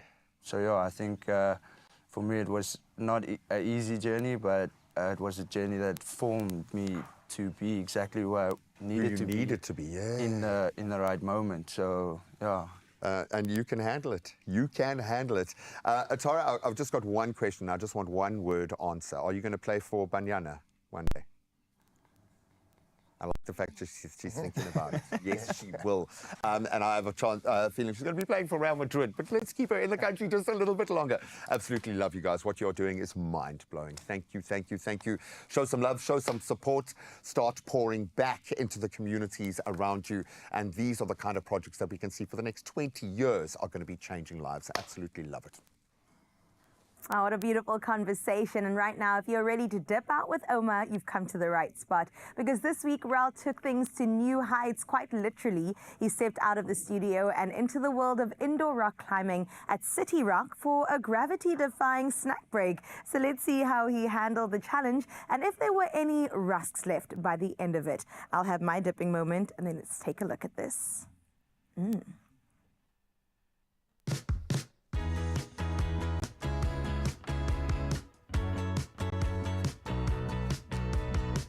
Yo, what's happening, Mzansi? Now, let's be honest, you know that time when life gets really busy and the pressure just starts piling up. I think sometimes the best way to dip out is by climbing your way to a clearer head. And I think with an incredible space like this, you can see why I'm so excited to test my limits. But before we do, let's maybe focus on the basics. Alistair, this place looks absolutely incredible, man. But before we even get into anything, why would you say that climbing is such a good option for those that are looking for that perfect escape? Sure, it's got such a fun mental and physical aspect that come together. You are puzzling and solving while you're climbing, so you're getting destroyed, and like sometimes you fall off because you just do the wrong thing at the wrong time. So you know it's not your physical body that's failing you, it's your mind. So when you succeed, it's really rewarding, and people just get addicted to that. Let's pretend someone's coming in for the first time. They have no clue what climbing is about. What would you recommend to them in terms of coming here to learn? Is this the best place? This is the perfect place for it. We deal with beginners all the time. We set up for it. We do intro courses. People can just arrive. We do a safety orientation and then set them free to explore the space. We're a good stepping stone for people that want to climb outside on rock. And how would you describe a dip out moment for yourself? What does that really entail? For me, it's getting out into nature. I love being at the crag, which is like the cliff where you climb with mates, and it's such a low stress environment for me. It's really relaxing. We often have tea and a rusk at the crag. It's really good. Today we're going to do some auto belay climbing, which is a machine that keeps you safe when you climb up and down. So what, literally it just automatically is going to catch me whenever I fall? Are you sure? Exactly, yes.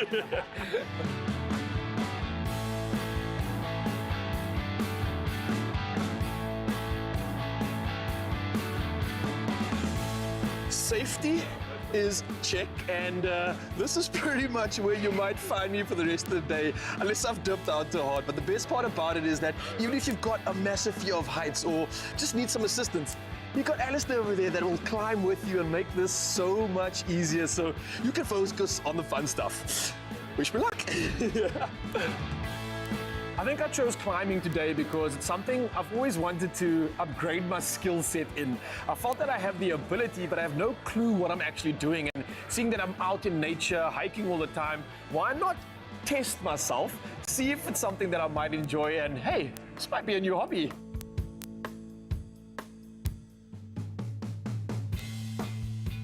Okay, first climb in the bag, not so bad. I must say, this thing really gives you a lot of extra confidence, and the fact that the floors are so soft just makes me feel like I can focus on having fun out here. Don't worry about those things that often overwhelm you and give you that sense of fear into paralysis. None of that, we keep moving. Wow, I learned so much about both the physical and mental health benefits of climbing. Obviously, physically, I thought I was strong, let's be honest, but you're using complete different muscles in climbing, and it teaches you how to move your body, be aware of your body. I think mentally, though, there's a lot more at play. You're forced to figure out this problem, solve it with your body, just breathe, be present, and one move at a time. Pretty much like life.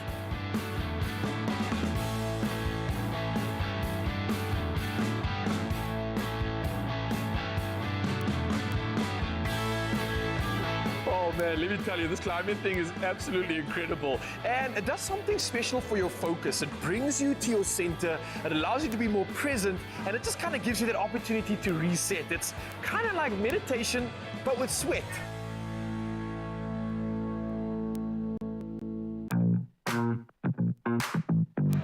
What a vibe it's been out here, and I think a reminder that we should climb high and dip low, and if in doubt, then you definitely want to dip out with Oma.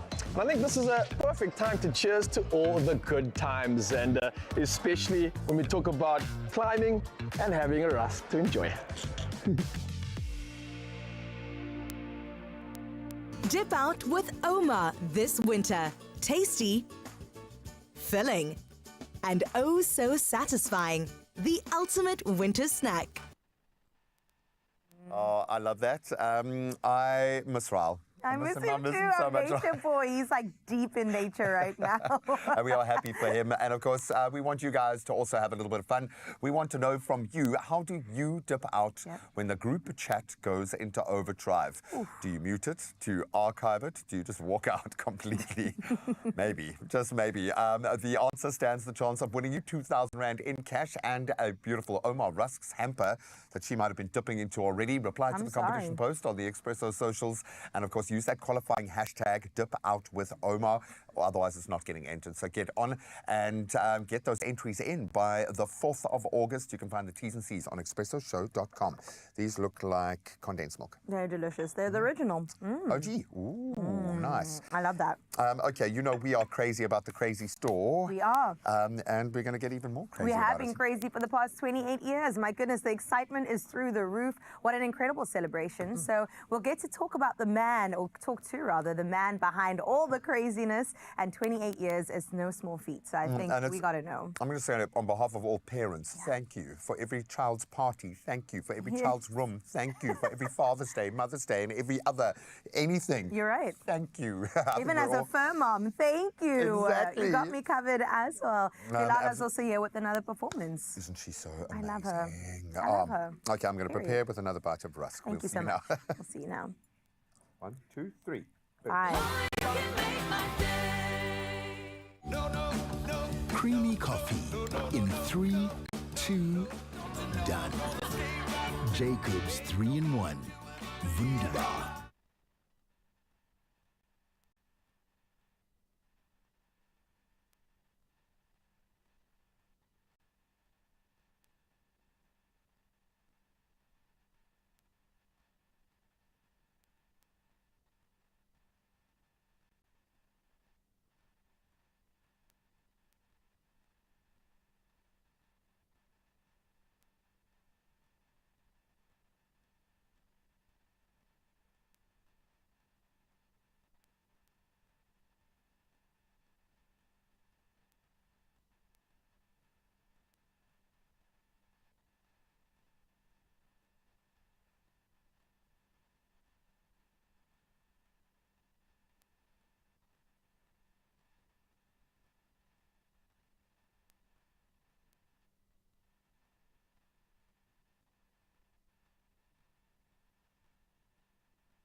It's my feel-good breakfast show.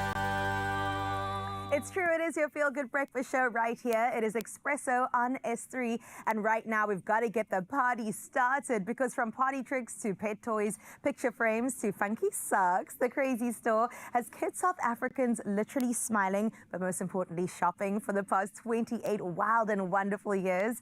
And today, we are joined by the person steering the ship. Please, we've got an incredible individual on our couch this morning, Managing Director Kevin Leonard, to unpack the journey behind one of South Africa's most loved brands and find out what makes the Crazy Store crazier and even better than ever. So please give him a crazy feel-good welcome. Yes. Welcome, Kevin. Thank you. I hope that woke you up. I did. I've been awake for a while now. It's all good. It's such a pleasure to be on your show. You know, I was traveling in Potchefstroom this week and I ran into one of our staff who I'd never met before. And he said, you know, I've never seen you except on Expresso. On the screen. So you're a it's a celebrity pleasure to in be here. Potch. I'm a celebrity, Yes, he just is like a celeb. Well, Kevin, in celebration, we thought that we'd start by showing some of the craziest moments that we've had with you on the show. Not necessarily you with the Crazy Store, but you might make an appearance. So let's have a look. Go, go, go! Bunnies bouncing! Feels great. This feels great for me, though. If you are left standing, you sit on the couch. Dun, dun, dun. The couch is nice. It is nice. You continue talking. This is way too much fun. Sorry. I'm gonna. Oh, look at that. Ta-da. We are live on TV skateboarding. Yes. We've got to give him a round of applause. Well done. He is the reigning king of Fairyland. I mean, at the end of the day, we're all big kids, aren't we? And I love that you allow us to do that. So right now, for your 28th birthday and celebration, let's bring in the cake. The craziest cake you've ever seen. There we go, just so you can have a proper look. It's amazing. Congratulations, Thanks, my man. That's just brother. for you, Kevin. There we go. At least give That's us very like a kind. bite, but Oh, the and rest I'm is for going you. to be back for a piece in just a moment. Awesome. Thank you. Congratulations. My goodness, 28 years is no small feat. And I've got to ask you, Kevin, I mean, with the Crazy Store being such a household name, how have you done it? Well, we've done it thanks to people that came before me. I've been around in the business for 13 years. Wow. But obviously there were a lot of people beforehand that started it up. But we couldn't do it without, obviously, our teams, but most importantly, the consumer. And for us, it's about being consistent. Yep. Making sure that we've got consistent 5-star service, consistent friendly staff, our amazing staff, and I really say that honestly, our staff are amazing. Yeah. They're friendly, they're fun. We do believe in good old-fashioned 5-star service. I think there's still a huge relevance to that. Yeah. And providing a fun environment. Convenience and fun, and life is stressful these days. And I think our stores are fairly friendly and enjoyable to shop, and it's a quick in and out. Quick? So I don't know about quick. Well, you can stay as long as you wish. I spend time in the aisles. I don't know about you, Kevin.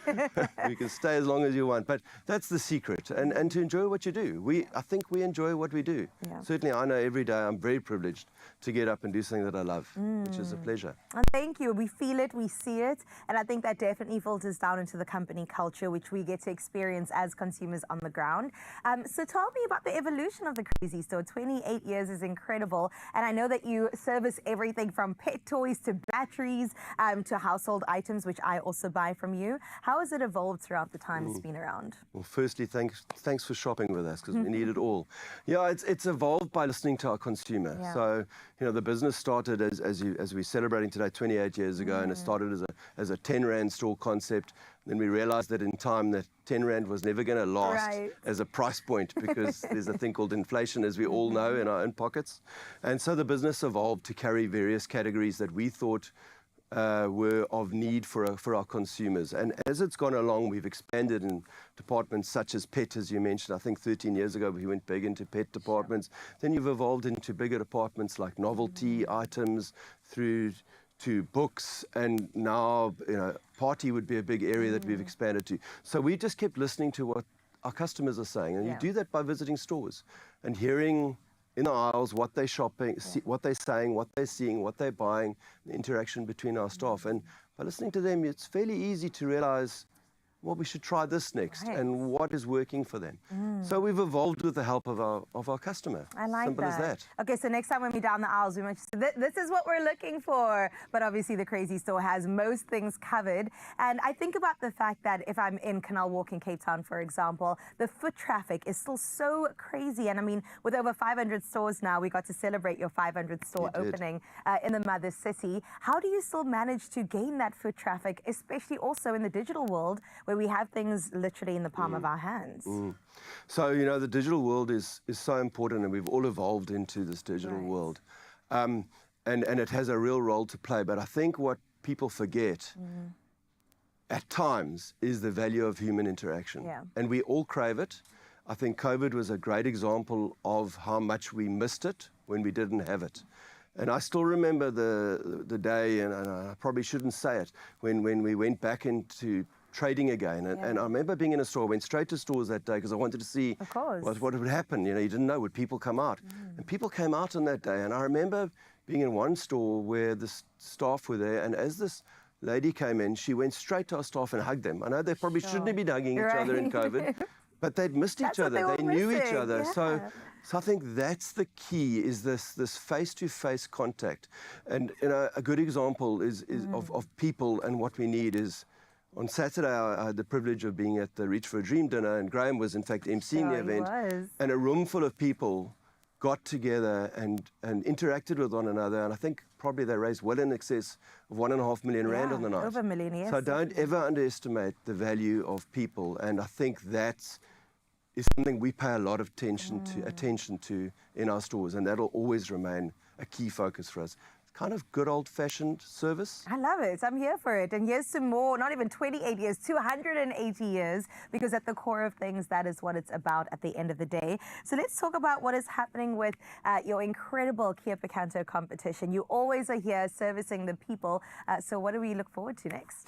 Yeah, well, thanks to Kia for supporting us in doing our first car giveaway. Yeah. We've never done that before, and it's a simple birthday celebration. Our customers just need to come in, buy any item from the Crazy Store. It could be a R9.99 bottle of bubbles or a packet of sweets or whatever it might be. Or they're welcome to spend more, and any spend gets them an entry into the car competition, and they can enter as many times as they want. They must, in fact, they must enter more because Yeah, it means they're why shopping not? more. Exactly. And we welcome, obviously, that. So it's a very simple competition. They take a picture of their store slip and they send it in on the WhatsApp line and the entries through. So, yeah, we hope that someone will win that car, which will be just an amazing thing for them.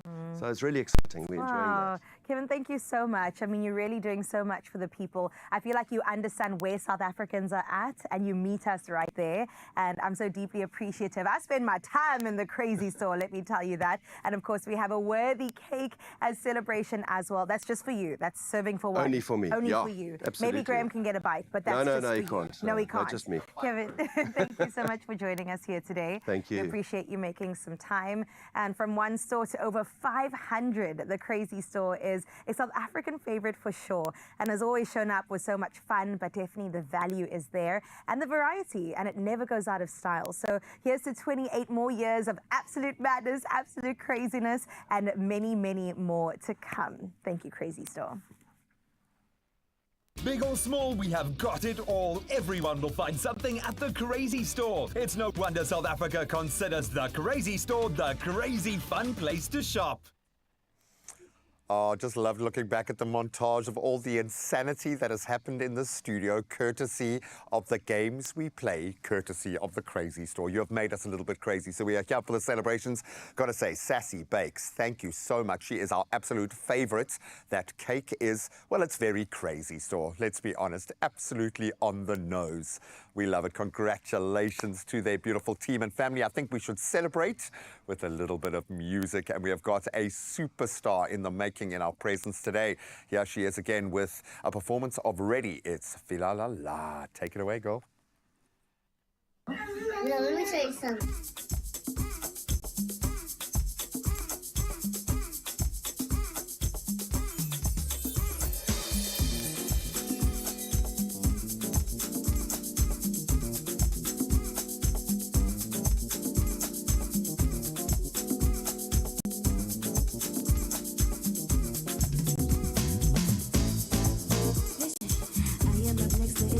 You better be ready with my checks. I need a stack bigger than my legs.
what an incredible performance. It's got us moving and grooving, and I hope that's got your Friday kick started because it's the weekend. Let's get into it, which means it's also time to indulge. In just a bit, Nicholas Fraser's here as well as DJ Masuda, and we're going to make something that I think will put a smile on your face. It is a buttered chicken pie. Two things coming together that we absolutely love. My mouth is already watering.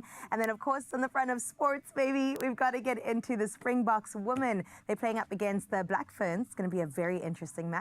So we brought in our rugby player, Ms. Zoe Human, to unpack everything to do with the match coming up real soon. So are we ready to cook in a bit? Yes. Yeah, I hope you are too. We'll see you on the other side of the break.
It's my feel-good breakfast show. I know I've been excited about everything this week, and someone used the description, I'm kind of like a golden retriever version of a human being. But how can you not be when you're surrounded by what's going on in the country right now?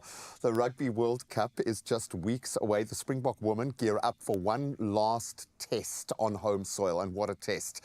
This time against the always dangerous Black Ferns 15 at what's becoming a bit of a fortress for us, the Athlone Stadium. And after some very promising performances and growing momentum, Saturday's clash is all about some fine-tuning, confidence building, and then giving fans one final chance to connect with the team before they head off to England.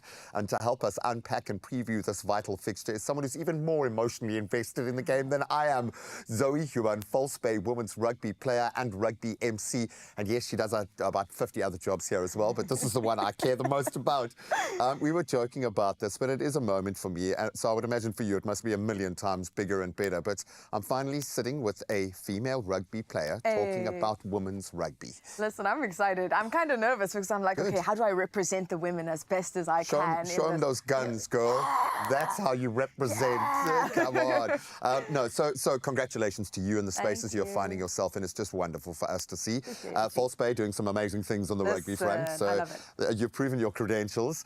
Let's talk about the ladies. The squad has come out, a couple of shifts, and they did so well last week. They were competitive throughout against a team that is very finely tuned. Let's be honest. 100%. I think there obviously are some changes to talk about. I mean, you look at 8, 9, 10. I'm very excited for the likes of Libby, Nadine, and Haley. They're coming together over there. And I think when Nadine was in fullback, it was good. But there's something special about her when she comes into that 9 position that I'm really excited to see. There are other people like Danelle Lochner, who's coming back in after a bit of an injury to the face, a facial fracture. And then you have Ayanda Malinga, who was a try scorer with Canada, and she's coming in now on the wing. And I'm really excited because I feel like that's actually something we lacked a little bit in our last game. It felt very forward focused. Yeah, we need the finishing, which is quite interesting coming from you to say that. Listen, I am a second rower, so I do love me a forward game, but I think in in these sort of situations where you're playing teams like Canada and the Black Ferns, you need to have dynamic gameplay. Because they're going to express themselves. 100%. We had great lineouts to rolling malls in the last one, but I mean, they've clocked it now. Now, what do we do to show our depth? And what I love about, I keep using, I think Warren Gatlin said this about punching above your weight class. Don't just wait for the talented players to show up and lean into that. Do everything on the field, the mundane stuff better than everyone else. Just train on, and feels like we've gotten that right. No, I definitely, well, in part, I think there are a lot of moments when we had like our yellow card, for example, and we were pushing up a lot. When in those moments, it's better to hold it because the Black Ferns will find your gaps. And I don't think we're necessarily at the caliber that they are yet. I say that with a bit of hesitation. We're talking about a 15-year lag in terms of 100%. development. And we are also talking about this with the mindset of the Rugby World Cup as our end game. And this isn't the team that we will be playing at the World Cup if we do get to face them after the pools. But it is a good example for us. Very representative, yeah. So let's talk about that World Cup, because now here we are testing combinations in a squad that has some depth now. And normally we'd be struggling to field, we'd be dipping into sevens, we'd be dipping into athletics. Not so much. We've got proven, 100%, yeah. We've got some proven warriors. You mentioned someone like Nadine, who can now play in multiple positions and mean different things. I have a feeling this is an opportunity individually for the ladies, but also for the team to kind of break new ground. What do we need to get right to be competitive in this World Cup? I think our depth is the biggest thing, being able to pass out wide. I think I was impressed with our endurance in this last game, because I think in the first half it was a bit more shaky and we sort of came to in the second half more so for me, which I was surprised by, because it always feels like we've got it in the beginning and then it's a bit of a and you know, a team like New Zealand especially, I mean, how many times have they done it on the men's side where they can just hold on? Those last 10, 15 minutes is when the damage is done. And that's really where you will decide if you are worthy or not. But listen, we've been playing these games, and this is on Saturday our last game before the Women's Rugby World Cup. So so what do you need? What do the teams need from us right now? Hashtag +1. I like the idea of being our Springbok ladies +1 to this World Cup. We can't physically be there, but we can show them how much we are behind them. 100%. I mean, I think going off, we're not all going to be in England this coming August, you know, but we can start off Women's Month by really going behind our women's and saying, listen, we back you, we support you, and we are here for you.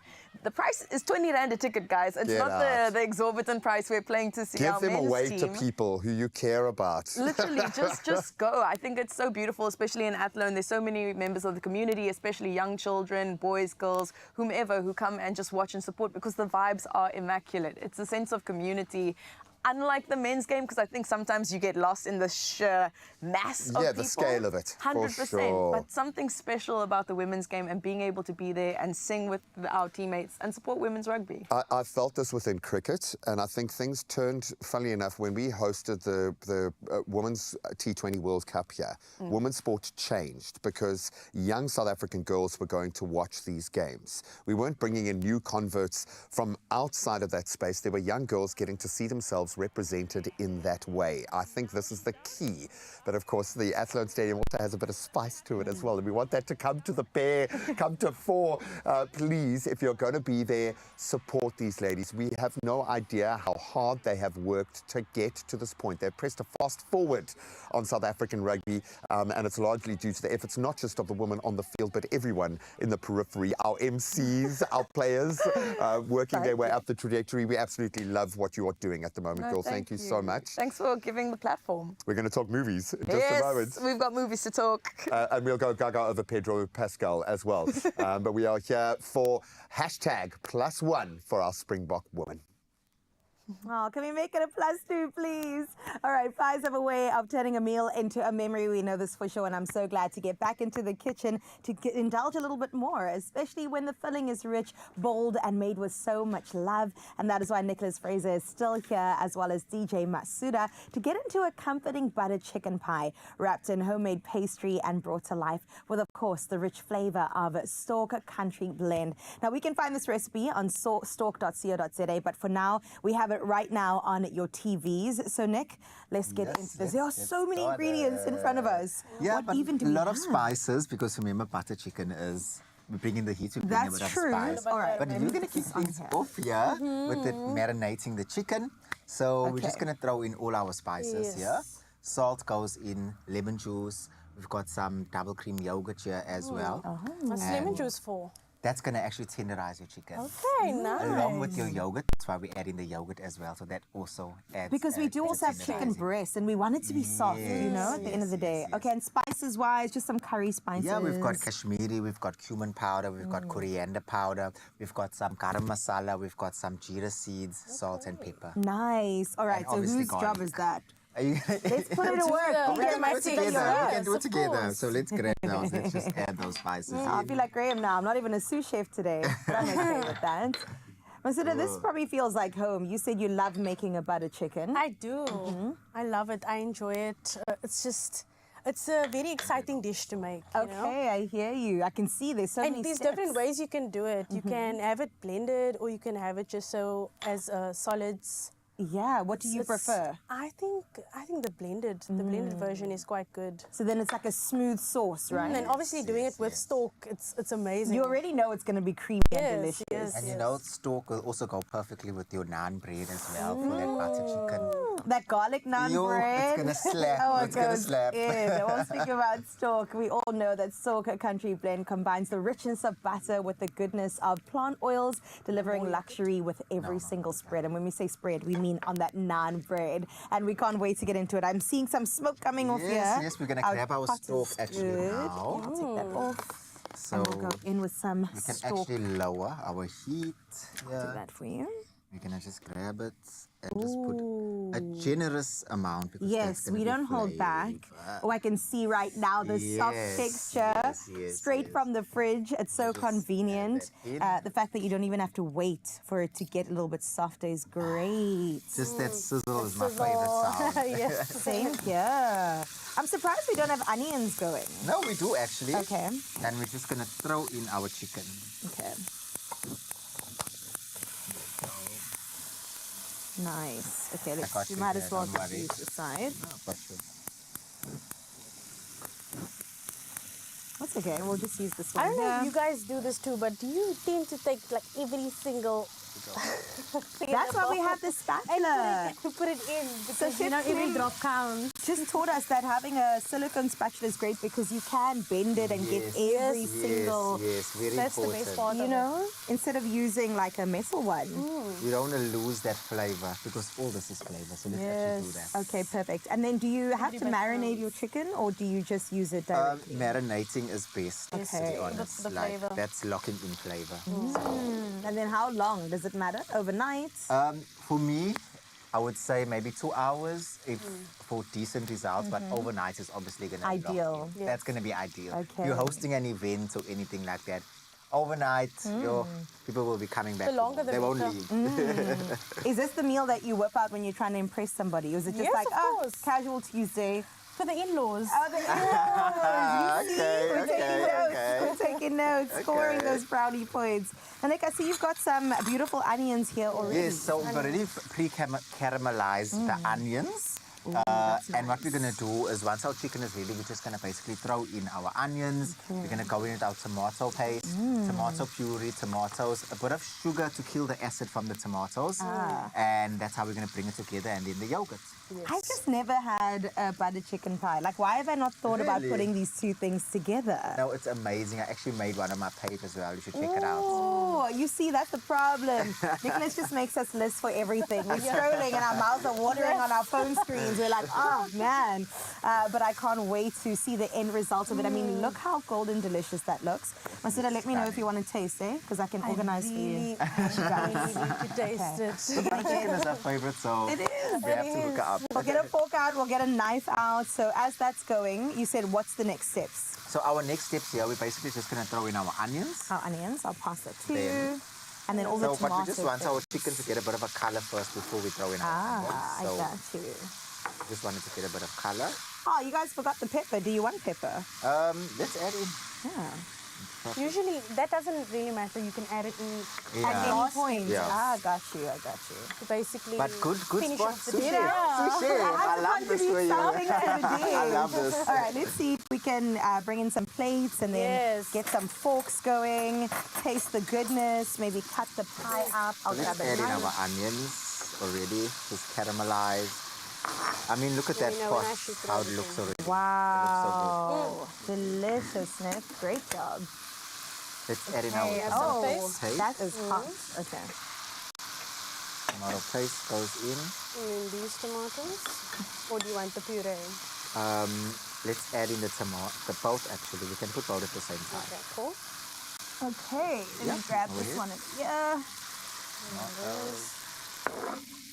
And then the sugar. the Gorgeous. acid. Now come tell me the best way to cut a pie. Is it like a cake? Do I go like this, like this, like this, like this? For Honestly, me, anything Chef, you'd come want on, to do. Chef. you know, this Come is on, Chef. the best thing to use with this pie. I would say get a spoon and just get into it, man. You don't need to cut it. Okay, you cut it. Let's not do that yet. I can see all the staff is like, don't do that. I want a piece. Okay. Don't worry. Comfort food is here to be served. It's on the table. And clearly more than just a meal. It is a memory. And Stork has helped create those memories for generations. Now it's your turn to share one. So stand a chance to win a 500 Rand Yuppie Chef voucher. Reply to the competition post on the Expresso social pages and just tell us, what is your perfect winter weekend meal? Of course, made with Stork Country Blend. And don't forget to use that hashtag Stork Winter Warmth. Entries do close on the 4th of August. You just have a few days to enter. And T's and C's can be found on expressoshow.com. We'll keep cutting, keep dishing up, and we'll let you know what the verdict is a little bit later.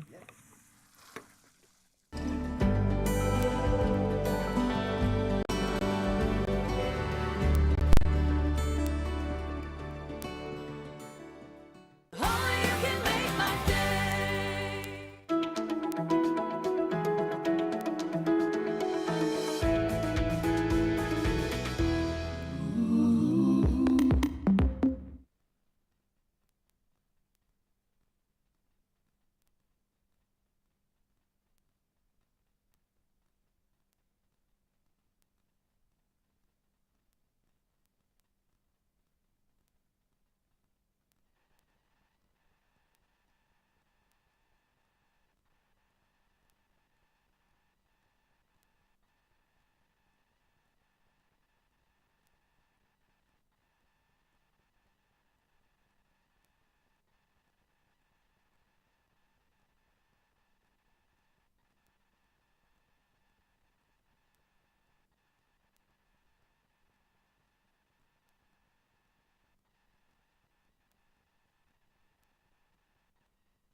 It's my feel-good breakfast show.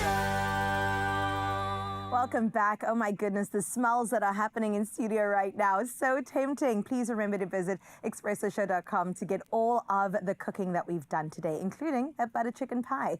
But now, though, it's just a minute before we reach the top of the hour. Let's get to your 8 o'clock national news, where President Cyril Ramaphosa has appointed Justice Duncan Mlambo as South Africa's new Deputy Chief Justice. Now, Mlambo, currently Judge President of Gauteng's High Court, assumes office on the 1st of August 2025. The Judicial Service Commission has recommended his appointment following rigorous interviews. Now, the President thanked Mlambo for accepting this critical post and praised the process as robust and transparent. Mlambo's appointment is seen as a commitment to constitutional values and the continued transformation of South Africa's judiciary.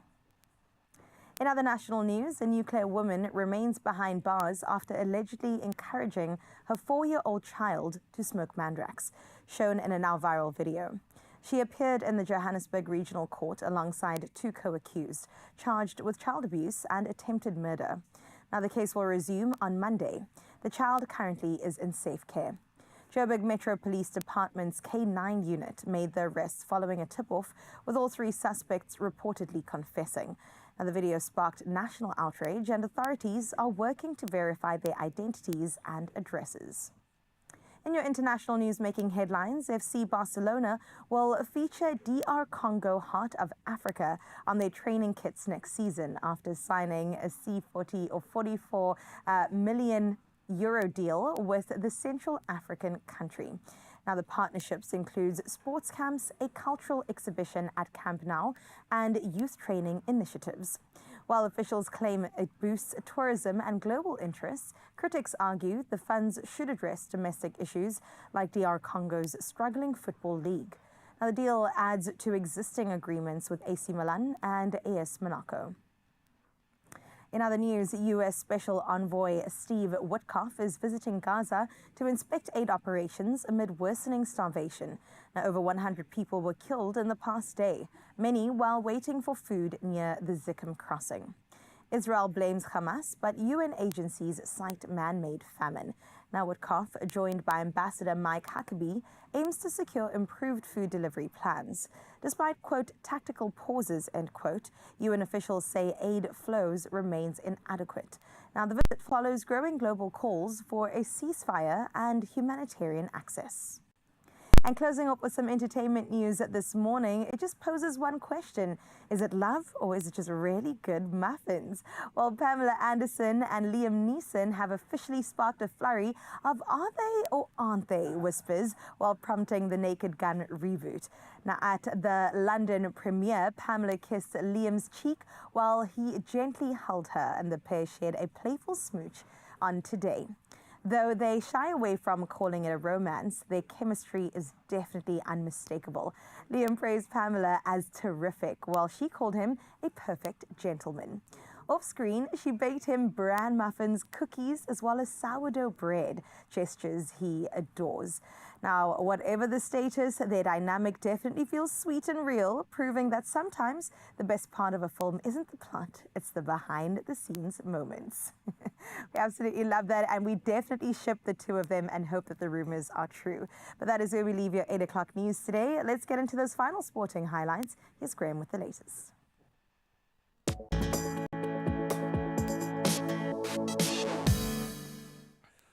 I'm sorry, anyone who grew up through my generation is just wondering what reality we have found ourselves in now. We love the warm and fuzzies for our 90s stars.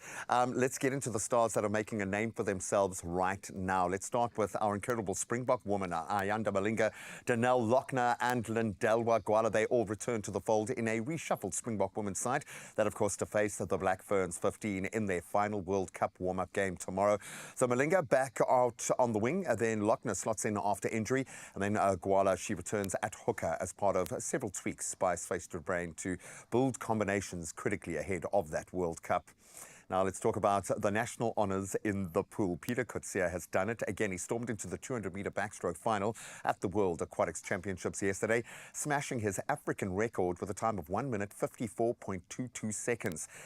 Let's put it in perspective here. That time would have won Olympic gold last year. He is on fire. And of course, his fellow Pretoria star, Kayleen Corbett, she also advanced, clocking 2 minutes 23.81 in the 200-metre breaststroke. And that to qualify 7th fastest for what is looking like a very stacked final later today.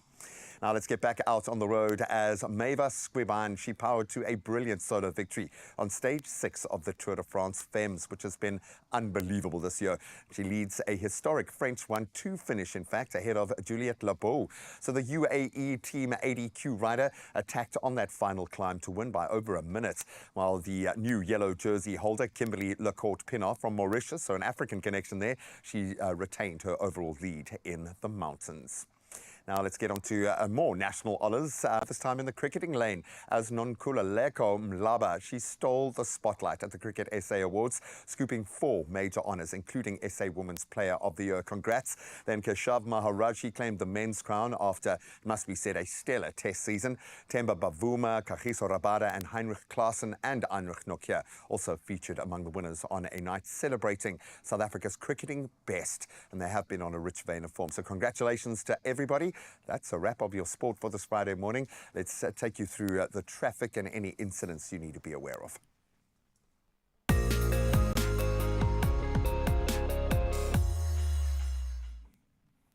Well, thank you, G-Man. Let's see what the roads are doing for the final time. Out in Sandton in Bryanston, there is congestion on the N1 southbound at Winnie Mandela Drive. Now, the lane closures might occur, so please allow for extra travel time if you're headed out that way. Now, from the City of Gold to the Mother City out in Milnerton, there is congestion on the N7 North at Bosmansdam ramp. So do expect delays and remain vigilant. Now, wherever you're headed today, make sure that you arrive at the weekend safely. That's where we leave your roads. Let's check out your weather for the final time.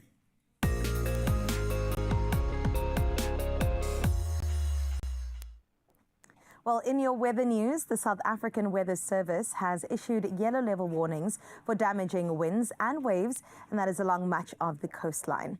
Small vessels face a risk of capsizing between Alexander Bay and Kossi Bay, with disruptions expected at harbours as well as ports. Now, inland, strong winds may cause localised damage in KwaZulu-Natal south of Richards Bay. Meanwhile, the Eastern Cape interior is bracing for very cold conditions. Now, these warnings remain in effect through today, with conditions expected to ease just a little bit by the weekend. Some good news to close off there. Well, let's get into the sunrise view of the hour to make it official. And this one representing Gordons Bay is Sarah. Sarah, this looks like a postcard. Thank you so much for sharing this absolutely breathtaking view of Gordons Bay. In fact, it looks like a little slice of nirvana. Thank you for that. I would love to be on that beach right now, walking along and making sure that my weekend gets kick-started on the best of notes. But you've done your country duty, and for that, we give you 100% with a thumbs up. 14 degrees is what you can expect on your side. As we get into your temperatures, remember to take some photos this weekend to share them on Monday.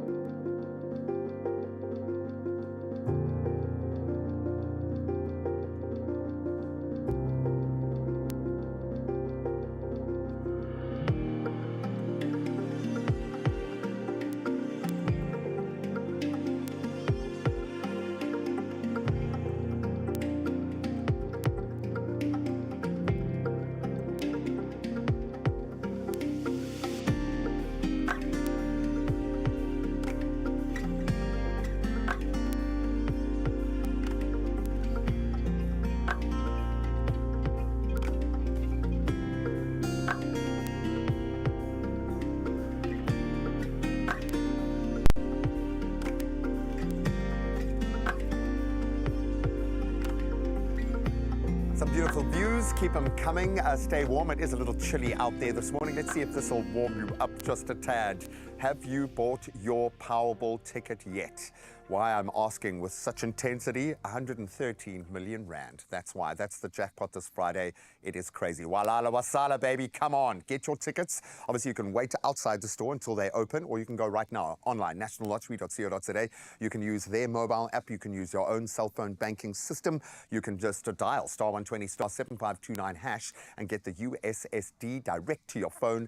Super easy, and we've made it even easier by keeping the Expresso social media pages alit with the same info. So Panda Pusher, play your Powerball for an estimated 113 million rand, my friend. 113 million? That's on. crazy. Do you hear that? $113 million. No, It's rands. a record, It's man. just rands, but It's kind of like a record. I think it might be a record. I think this is my time. Okay, but anyway, let's not talk about winning money. Let's talk about winning the perfect date. Lily is joining us to talk about something incredible happening in the Mother City, and hopefully it'll take on nationally, because there are many singles looking for love. I know, and also looking to get a better body, I suppose, and Two that's a in great way to one. do it. No, I love this. We connect on passion. We connect on common interests. That's true. You don't want to just be swiping your way through life, okay? You want to be connect in a very powerful way, doing something you love, and we cannot wait to hopefully plug you singles into this opportunity.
It's my feel-good breakfast show.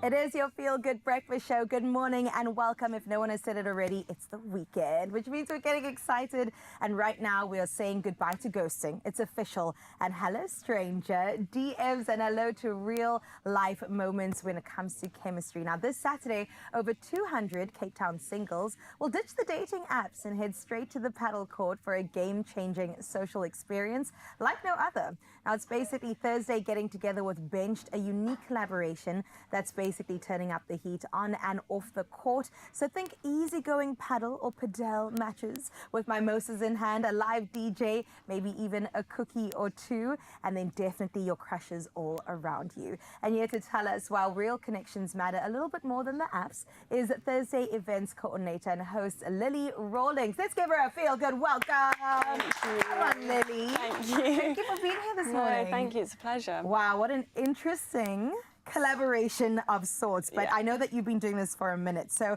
let's talk a little bit more about Thursday. Yeah. As a collective, as what you're doing, what is it? And how long has this been going on for? So Thursday is a dating movement. So we're ditching the dating apps. We started it in London and we're live in 115 cities now. So we're growing big time. I'm so glad you're expanding into Cape Town. Yeah, yeah. I think that there are a lot of singles that are looking for love, but also tired of the same thing. Exactly. So every Thursday we take over venues, Yeah. full venues, whether it's a bar or a run club or any space, and fill them to the brim with single people. And it's no like awkward speed dating. It's very casual, a normal bar, drinks, DJs, super fun. It sounds good. Yeah, it's like real people, real connections. So why do you think people are trying to ditch the apps, or at least looking for alternatives to the apps and maybe going back to the old school way of finding love? Yeah. I think, especially after COVID, everyone's got like dating app fatigue. Right. Like, stop with the swiping, the ghosting. Everyone's tired of that, or talking for a week and not meeting up. So it's like, you're there that night, and also there's less fear of rejection, because you know everyone in that bar is single. Right. So you have that confidence to put your best face forward and chat. And there's also not like qualifiers in a sense of I don't have to look a certain way, act a Exactly. certain way. If we Yeah. all enjoy a little bit of paddle, let's come through and have a good time. Yeah, it's super easy going. So tell me more about this event on Saturday, literally tomorrow. Yeah. What is happening? What's the running order? Yeah. The collab with Benched, how did that come about? And what can people expect? So it's going to be so much fun. It's going to be such a vibe. 200 singles. We've got DJs. We've got mimosas and cookies, all the vibes. And it's not like competitive play. It's just a lot of fun.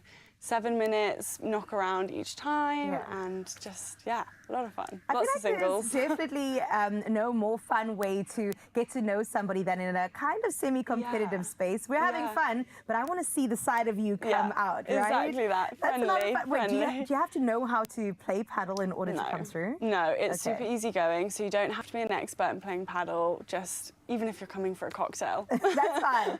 If the mimosas why you're there, then come on through. Exactly. How do we get our hands on some tickets though? So on our Instagram, which is Thursday.SouthAfrica, the tickets are in the bio. Okay, cool. 250 is a very small price to pay to meet your future somebody, okay? But if somebody's sitting at home nervous right now and they're also tired of doing the same thing, what would you say to them to come on through? I'd say that everyone's in the same boat coming to the events. Like most people, so 40% of our people come on their own, which is amazing because like we love the confidence. Yeah. Also, everyone's so friendly and wants to chat. So whether you're going to like really, really seriously try and find the one, you can do that, or a lot of people just make friends, and it's a really open space, so There's it's nothing super wrong nice. with that. Also, friends sometimes develop into something more. Exactly, You yeah. shouldn't be pressured to find your Mrs. or Mr. by the end of the day. But having said that, are there any success stories you can tell us about? Oh, my favourite success Please, story. yes. So our founder back in London, one of his close friends went to an event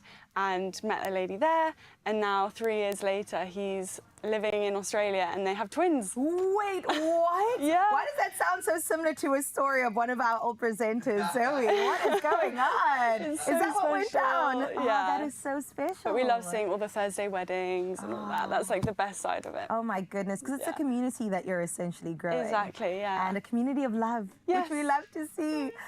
Okay, so we do this thing on the show every day. We do a good morning post, get our Feel Good fam involved, and today we post a lovely question that I want you to also give your insight and take on. We basically said, sure, man, let's ditch the dating apps and go and meet somebody somewhere, a bar, a bookstore, even a paddle court with the 200 singles. Would you do it? Where would you love to meet your somebody? So let's see the comments that have come through from you, Feel Good fam. Now we've got one from Basit Sana saying, lol, there is no better place than standing at the entrance of the divorce court. Most people walk out single. That's the best place to snatch yourself a soulmate. Who knows? You might get lucky. And then ending it off with good morning, Expresso morning show. Good morning, Basit Sana. Thank you for that advice. Audrey coming through saying good morning. Good morning to you, Audrey. Definitely at a paddle court with 200 singles and the mimosa in hand. That's good to know. Good morning to the fam, Mark Gavin, saying get in line. Yes, I mean at any line, at the bar, at the pub, at the coffee shop. I don't care. People hate queuing and they'll happily have a conversation to alleviate the time. That's true. Yeah. And then he even said, prove me wrong. We can't, because that sounds like a success. Yeah, I love that. Okay, give me a couple more ideas about where people can find, because you've had many events around the world. Give me 5. So I'd say one that's super fun is our run club. Ooh. That one's amazing. So last week we had 73 people for our run club, 2-for-1 coffee, pastry. Incredible. Run club. Give me another one. Karaoke. Quiz night. Ooh. Bars. Yes. Fitness classes. Oh my gosh. Anything, literally anything. We do it all. Whatever you find that common denominator as, whether it is a margarita or you're finding yourself going for a run, that sounds incredible. Exactly. This Saturday, though, give us those details once again. Yeah, so we're collaborating with Benched, which is a really, really cool idea. So they're hosting the paddle side of it. We're bringing all the singles. It's going to be an amazing collab and all the vibes. There's still some spaces left? There are, so grab the last tickets because they're flying. Yeah, they are flying, because if you are single and if you are looking for love, please check our socials or check your socials for details. It is Thursday.South Africa across Instagram. Click that link in that bio and you could find love on the other side of it. Thank you so much, Thank Lily. you. You might even find it in spaces like this at times to stir the cup and spill the truth. We are serving more than just coffee today. We are brewing bold opinions. No filter, no froth. From the beans to the rituals, it's all on the table. And my good friend now joins us at the round table. We are going to be tackling some hot takes. And trust us, the answers are unfiltered, unapologetic, and anything but lukewarm, like our coffee. That's true. Do we get to cheers? We do get to cheers, and Thank it's a you. strong one. Now you've got a reputation as being a strong coffee girl. Me? Well, I learn from the best, so. What an amazing show, first of all. Thank you, Lily. Thank you, everyone. I love people who are promoting love. Yes, Okay, agreed. but now we're going to be a bit more judgy. Oh, let's okay, be we're going to have a spicy. little bit of fun. So we're going to put some notions to you, and we're going to be grossly over-opinionated, as we are, as the coffee snobs that we be. So if you grew up on Jacobs, you have a superior coffee palate. Period.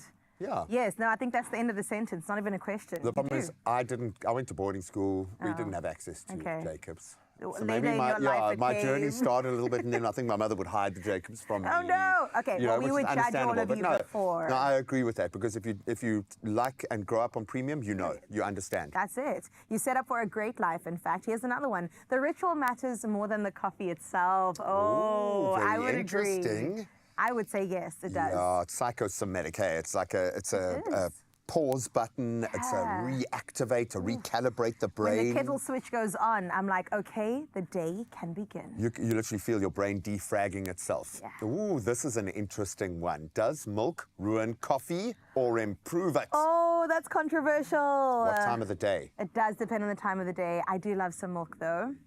I do like It a just drop feels of like a milk. treat. Yeah, I do. I like a really good creamer on a good cup of strong black coffee. There is something magical about that. But I like myself a little You mix say here and petrol there. straight to the tank too, though. Sometimes you got to do. So like I say, it depends on what time of the day. I like that.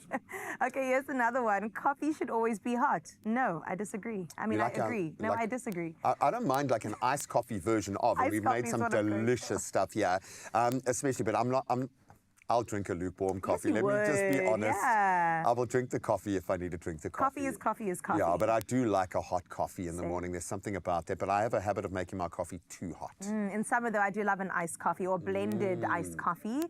Okay, I'm Just getting go ahead over of myself. to our website, expressoshow.com, and just have a gander through all the recipes over the years. We've made some amazing stuff, especially with the sweeter variations, the 3-in-1s. Jacobs, you just know how to do it. Oh, man. So let's talk about what's on the table here. What is our ultimate comfort Jacobs coffee? Because now that we understand it, presses the buttons. It's the one that hits every single time. So let's run through and see which one ticks our boxes. Okay, well, there's Jacobs Kerning that you've got to start with. Yeah, the ground OG. or instant, because the flavor palette is a little bit smooth, balanced, slightly nutty, medium roast with floral hints and caramel undertones. But it's a classic. Yeah. It's never failed us. Parents drink it, I drink it. It's great. Always have a jar of it in my house. Beautiful, strong flavor, but also nice and mellow. Then we've got the Jacobs Cadbury Mocha. Absolutely love this. Chocolate forward, it's creamy, it's mellow. It's got some beautiful sweet notes without being too sickly. And that's courtesy of the Cadbury Cocoa blended with mild coffee. They just nailed that balance perfectly. Cozy night in favorites when comfort means sweet, creamy indulgence and no caffeine jitters. Because that happens. And you will have more than one, even if you are having it at like 10 o'clock at night, but I love that. She really is the girl she thinks she is. All right, Jacobs Origins Instant. We also love her. Southeast Asia profile, earthy, full-bodied, rich with spice, with notes of dark chocolate. So that's a nice, interesting layer.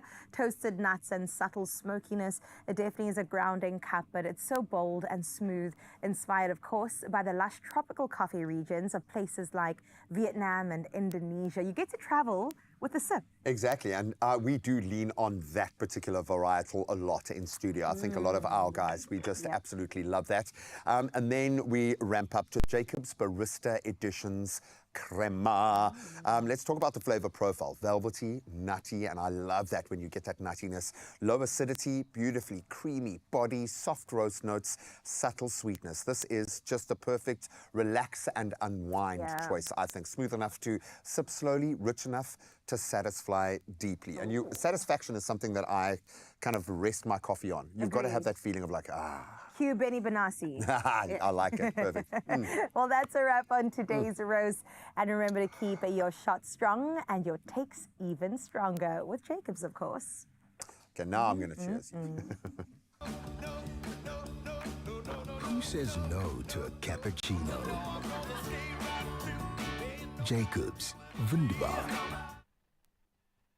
Now, proving that she is a real-life superhero, Zoe Human, from being a rugby MC, an actual rugby player, to our movie critic. She's going to step in to review the latest iteration of Fantastic Four, The First Look, or First Steps. So this is kind of Origins-y. This has been failed franchise so many times. It's got Pedro in it now. It has Surely. Jessica Alba before. Surely. I know, and it's had powerhouse actors, but I'm feeling this one is going to be different because we have a different kind of comic book take at the moment. Right. But I'm ready. Okay, well, Zoe Human standing by. And then we've got to also have a look at a new film in South Africa called Street Trash. I think it's going to be fantastic. I mean, look at that movie poster already. We'll get into those details straight after this. Oh, that looks awesome. More coffee until then, though.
It's my feel-good breakfast show.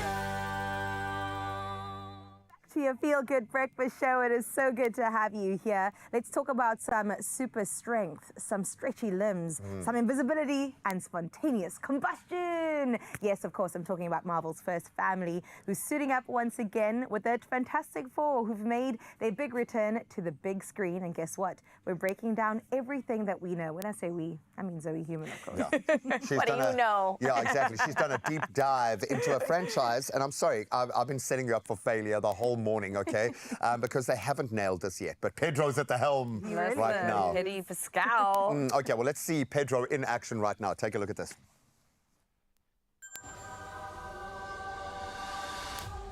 Welcome to the Baxter Building. We make a point to do family dinner every week. Sunday at 7, on the dot, no matter what. We're all here. Herbie, how's that sauce coming? Yeah, I'll be the judge of that. Okay. Okay, is this guy good or what? I want to add a couple cloves of garlic. Not because it's not delicious, I just want to add a little bit of zip, okay? T-5. Before we went up the first time, you couldn't turn invisible. Ben wasn't a rock. The best pilot in the world right here. Yeah. Best looking, he means. And Johnny never caught fire. Ben has always been a rock. Johnny is Johnny. Hi. And I am right here. Whatever life throws at us, we'll face it together.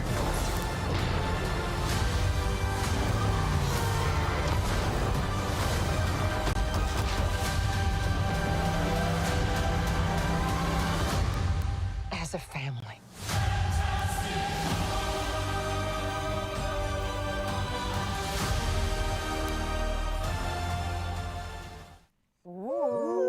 Okay. That looks good to me. The set design looks amazing. The sound is on point. And it's got some 100%. superstars in there. Break it down for us, girl. Okay. A lot of legend and lore wrapped up in this. This franchise, Yeah, it's the a Marvel massive, world. massive platform. So Third do time they get it lucky? right? Third time lucky. So yes, we had one in 2005, 2015, which was like an utter flop, and then this one. Is it third time lucky? I don't know, guys. I'm a big fan of the 2005 version of this.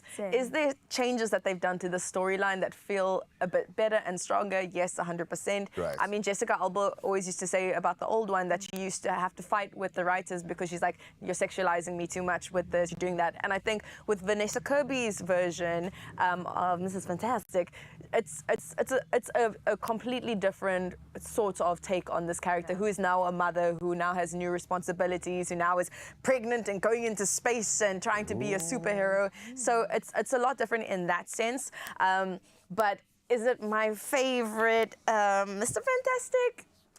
Well, let's talk about that because he is the it guy in Hollywood. Pedro is the guy. And when you're watching it, you're thinking, oh my goodness, Pedro Pascal is beautiful. You're not thinking, Richards. Okay. No, I think you need a bit of a nobody like it was in 2005, where it was Ian Gruffold who was the character. People are like, what was his name? Because you don't know him. You have no choice but he to had this focus on- mysterious quality to him. With this, not so much. Miles Teller was in the 2015 version. I mean, it was a flop, you know. Michael B. Jordan was in there as well. They didn't really get Johnny right in that movie, as far as I think. This is a great version, and I think it's beautiful, like you said. I think this is a version set in an alternative universe to our own one. So there is a bit of leeway in that. It They've feels like taken you're in some the license. 70s, but I was about everything's to say. futuristic. It's very, very different. So I'm excited how they're going to build this world with Marvel. Brilliant. Okay, I like the sound of that. Redeeming. It seemed like you turned yourself around there. talked yourself off There's the hits ledge. and there's misses in this movie for sure. Okay, so tell us about the movie. What is it about? Is it the same version of the other ones? Is there a new take on it? Is it a different tone, direction? What's the core thread? It definitely feels like it's a different universe. I feel like the other ones felt like they could be on Earth for most of the stories, but the focus of this is that they're facing this mass figure, godlike villain almost, who goes around destroying planets. And the main thing that they need to do is save Earth. The one thing that this villain wants, though, is their baby.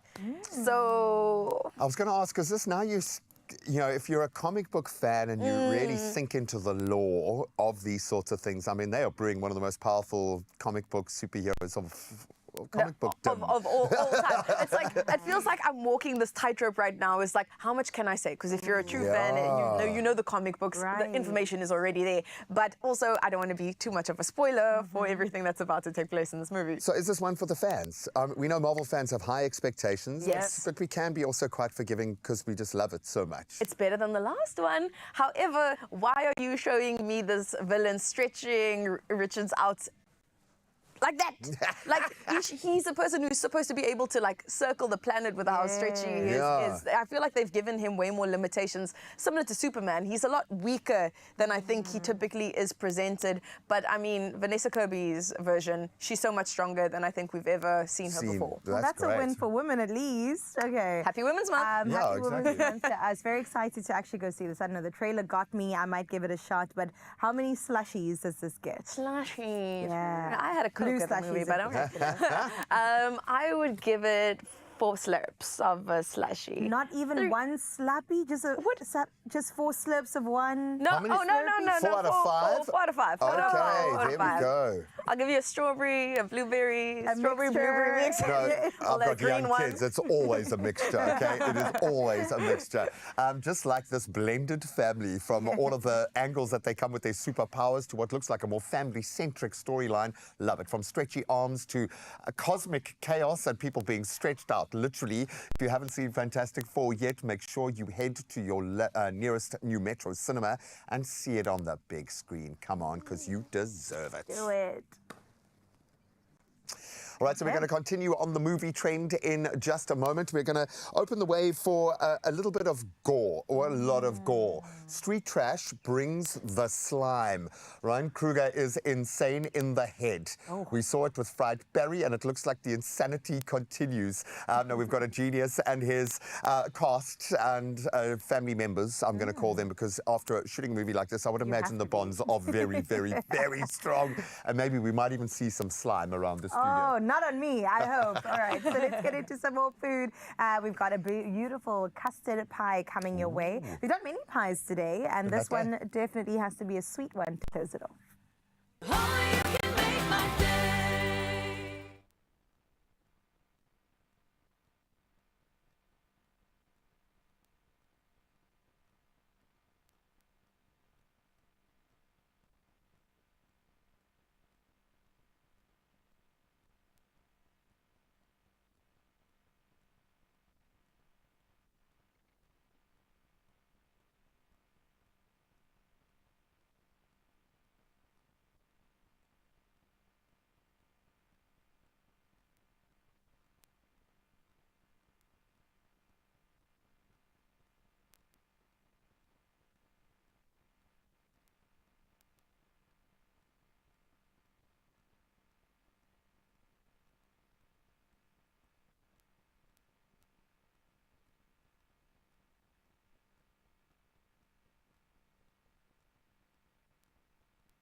It's my feel-good breakfast show.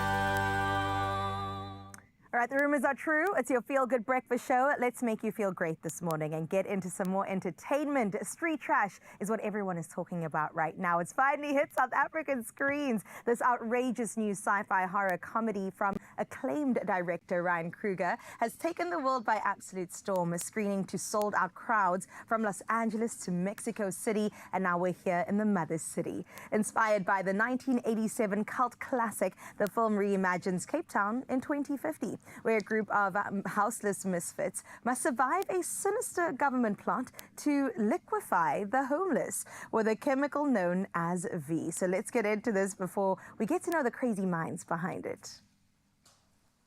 Okay guys, so we've got the alleyway over here, the dumpster and the drone. We move out, go down the streets and make sure the cops don't see us and find a place to set up a trap. Chef and board, so you get behind the dumpster and be ready. Whoa. Hold on.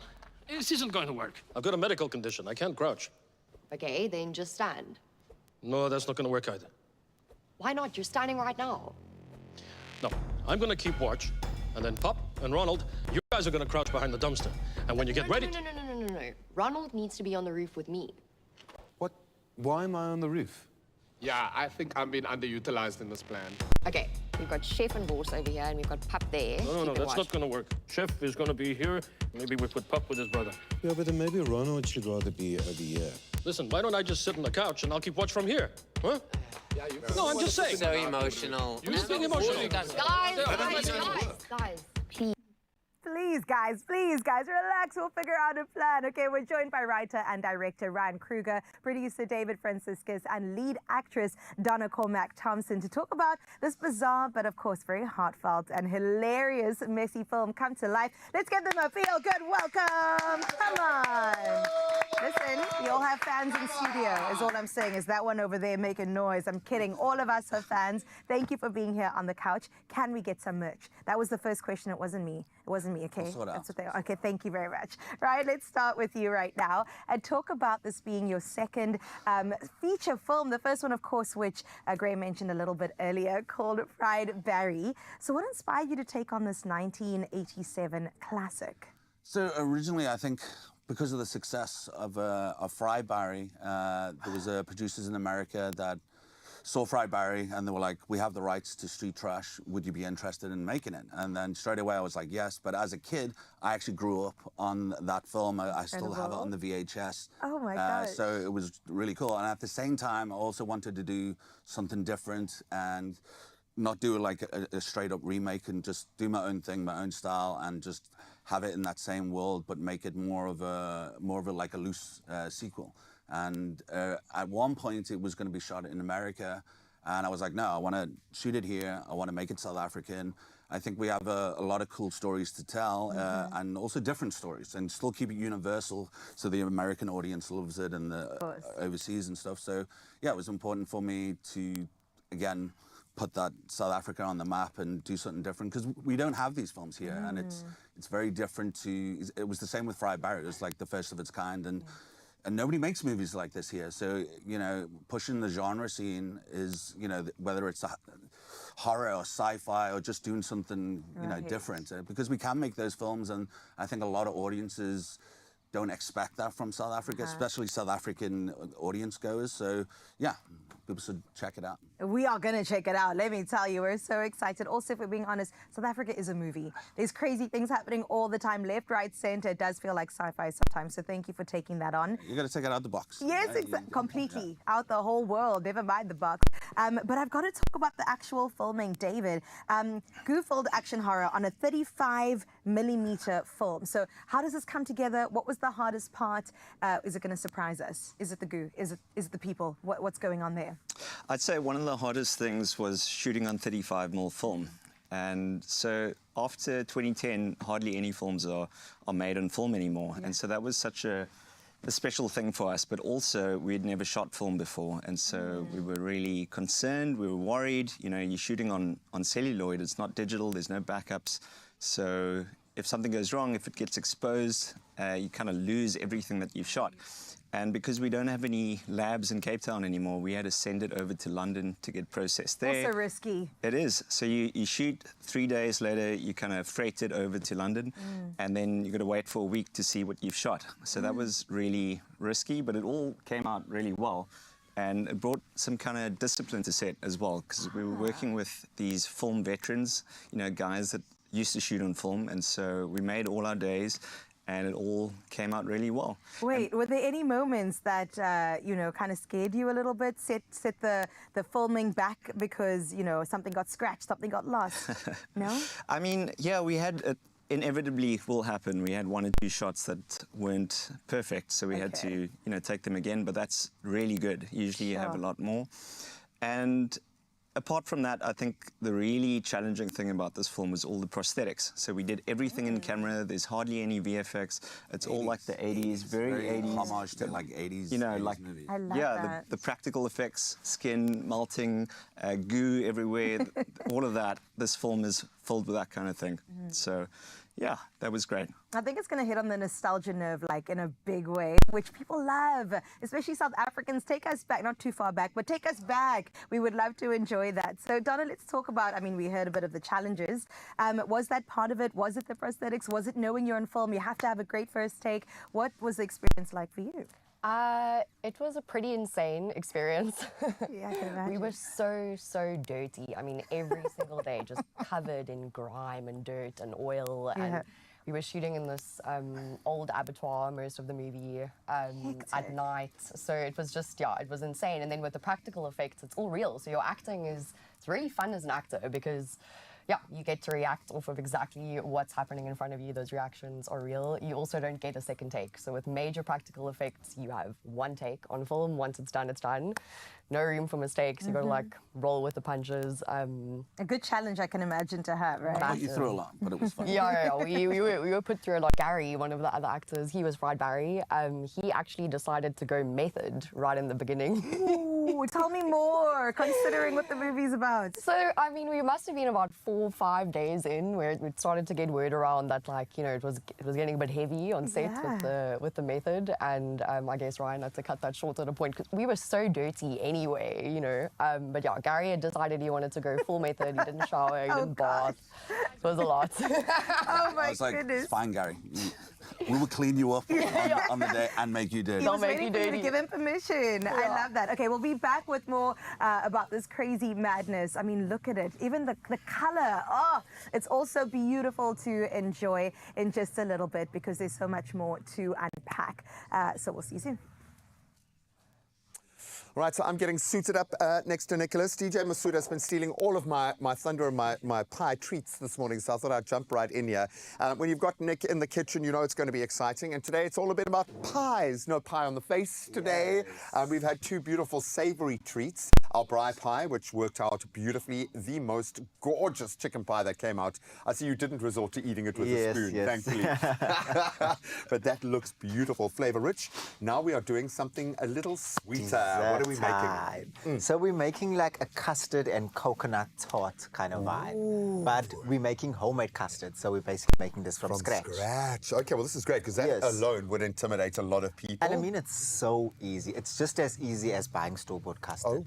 It's really, really easy to make. I think people just overcomplicate it, to be honest. And look, with things like this, because there is a scientific element behind it, I suppose we feel it's maybe a bit unforgiving and you don't want to mess up the smaller details. So just concentrate, apply yourself through these stages, and then you get to the bragging rights of saying, I made that custard from scratch. Beautiful. From eiers. Okay, from the eiers, which are sitting right there. And they have been separated, which I'm guessing is key. Okay, so talk us through the science here. So, egg yolks. Okay.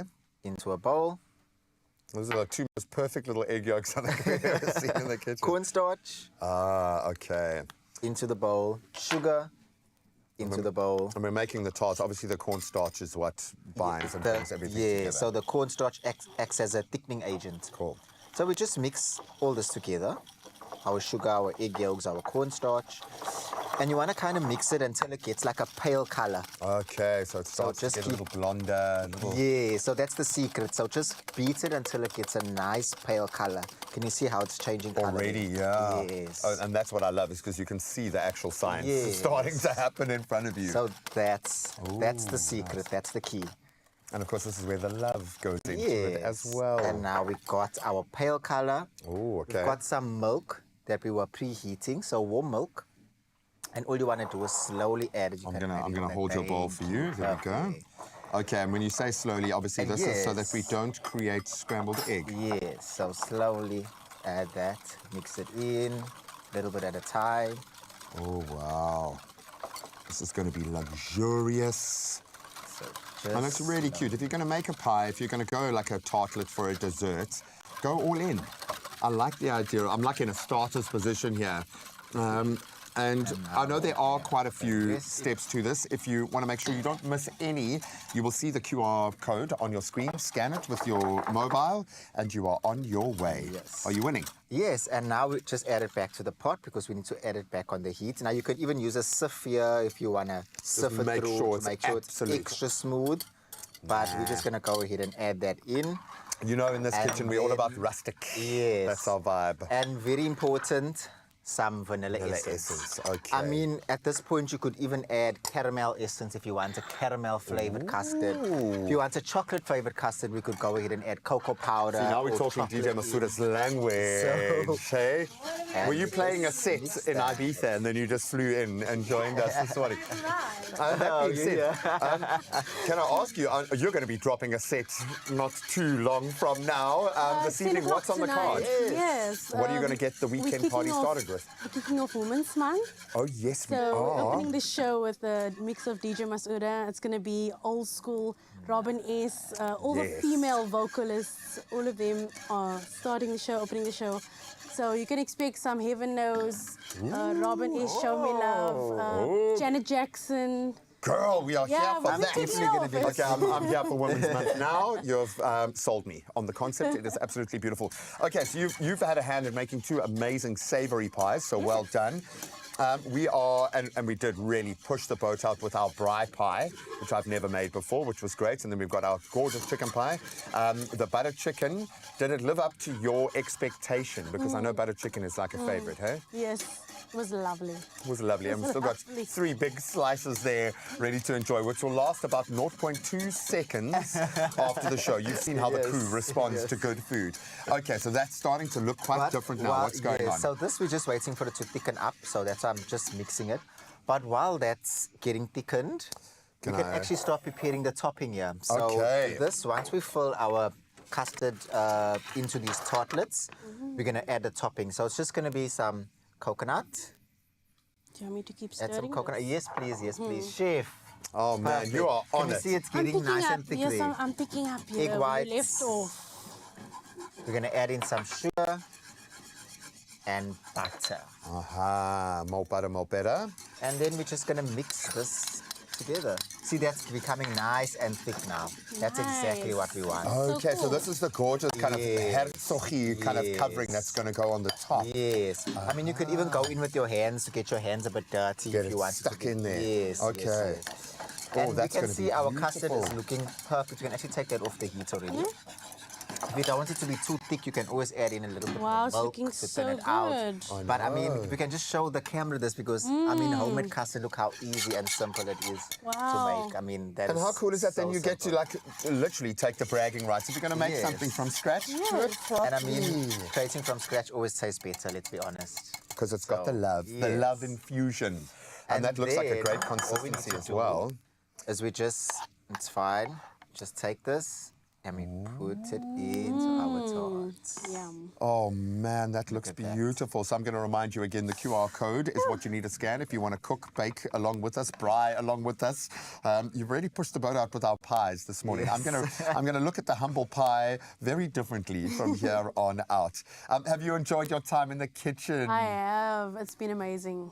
You've I earned- loved. I'm so hungry. I'm so hungry Can you hear right now. the pleading and the pain in your voice? Well, there you can see the gorgeous final product. love the fact that there's a bit of a Herzoghi vibe in there as well. Yes. But this is ticking every single box. Hopefully we've inspired you as it gets cold outside to make a pie. And it can be any pie you want because we really have covered all our bases. Carissa, luckily there are about 9 spare here for you, so you will get your taste test. Nice. And 1, 2, 3, and there are 4 of us here, so we'll definitely indulge in that in just a little bit. But listen, we've got to give you the concluding details all around the movie that everyone's going to be seeing come this weekend. So David, please plug us into Street Trash. When is it released? How can people get tickets? What is the deal? Yes, so we've just come back from our global festival run. We premiered at Tarantino Cinema in Los Angeles, New Beverly. We got to Rotterdam as well, and now finally South Africa is getting a taste.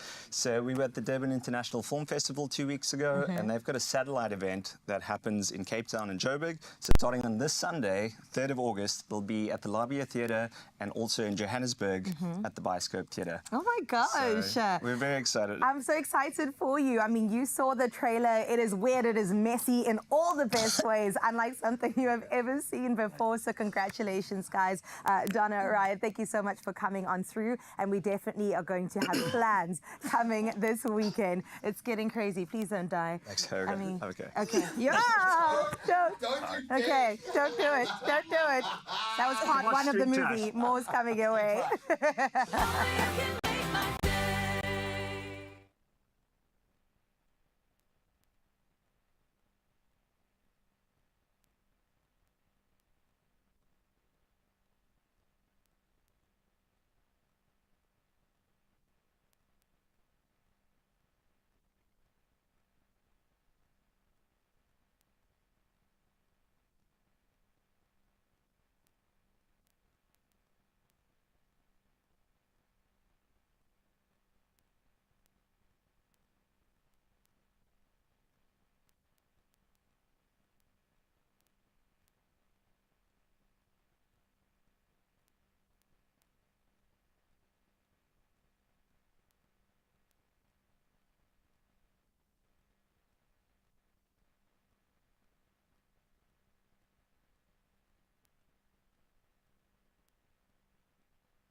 It's my feel-good breakfast show.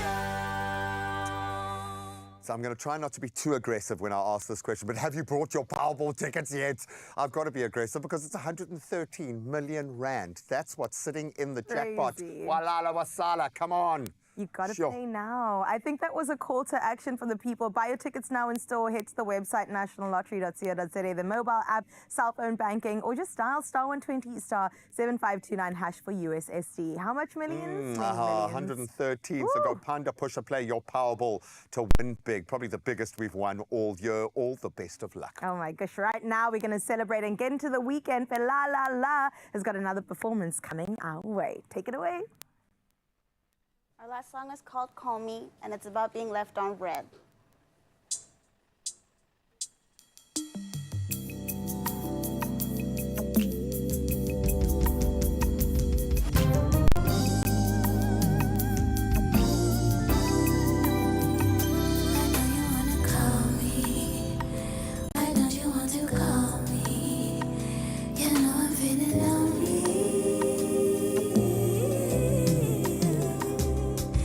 Listen, I wanna rock and I wanna get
Like, I don't think you really understand. Like, I don't think you really get it. Like, come on. I got real things on me, right? I feel you got affinities for wasting time. Please feel you just ain't right. Ain't worth the hype. You taking chances, you the type. So be that guy and see what happens. I say take a chance with a buddy like me. They want a piece, but they never had me. He the win, but they can never compete. Hotels in London, I ain't never been sweet. You got this lie, don't let them take the crazy out you lie. Make you act out of your character. These men are wild and they don't need your love. These men are wild, they don't need your trust. Choose the right, they can need your dust. You the giant, you the main feature. Treat these men like a peacekeeper. Wait.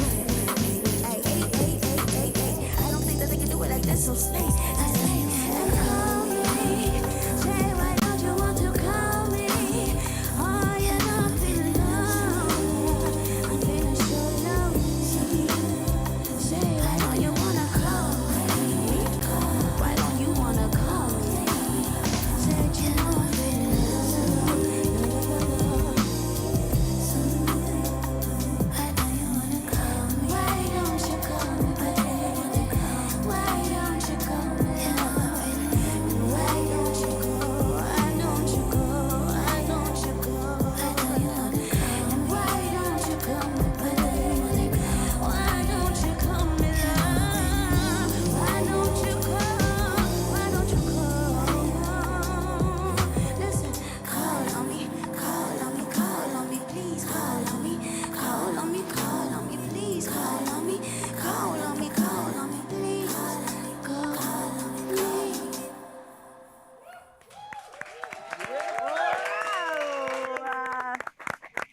Oh, absolutely. Love you guys. Catch her 10 o'clock. Good hope. We'll see you Monday. Adios. Happy Women's Month. Yes, please. Another feel-good production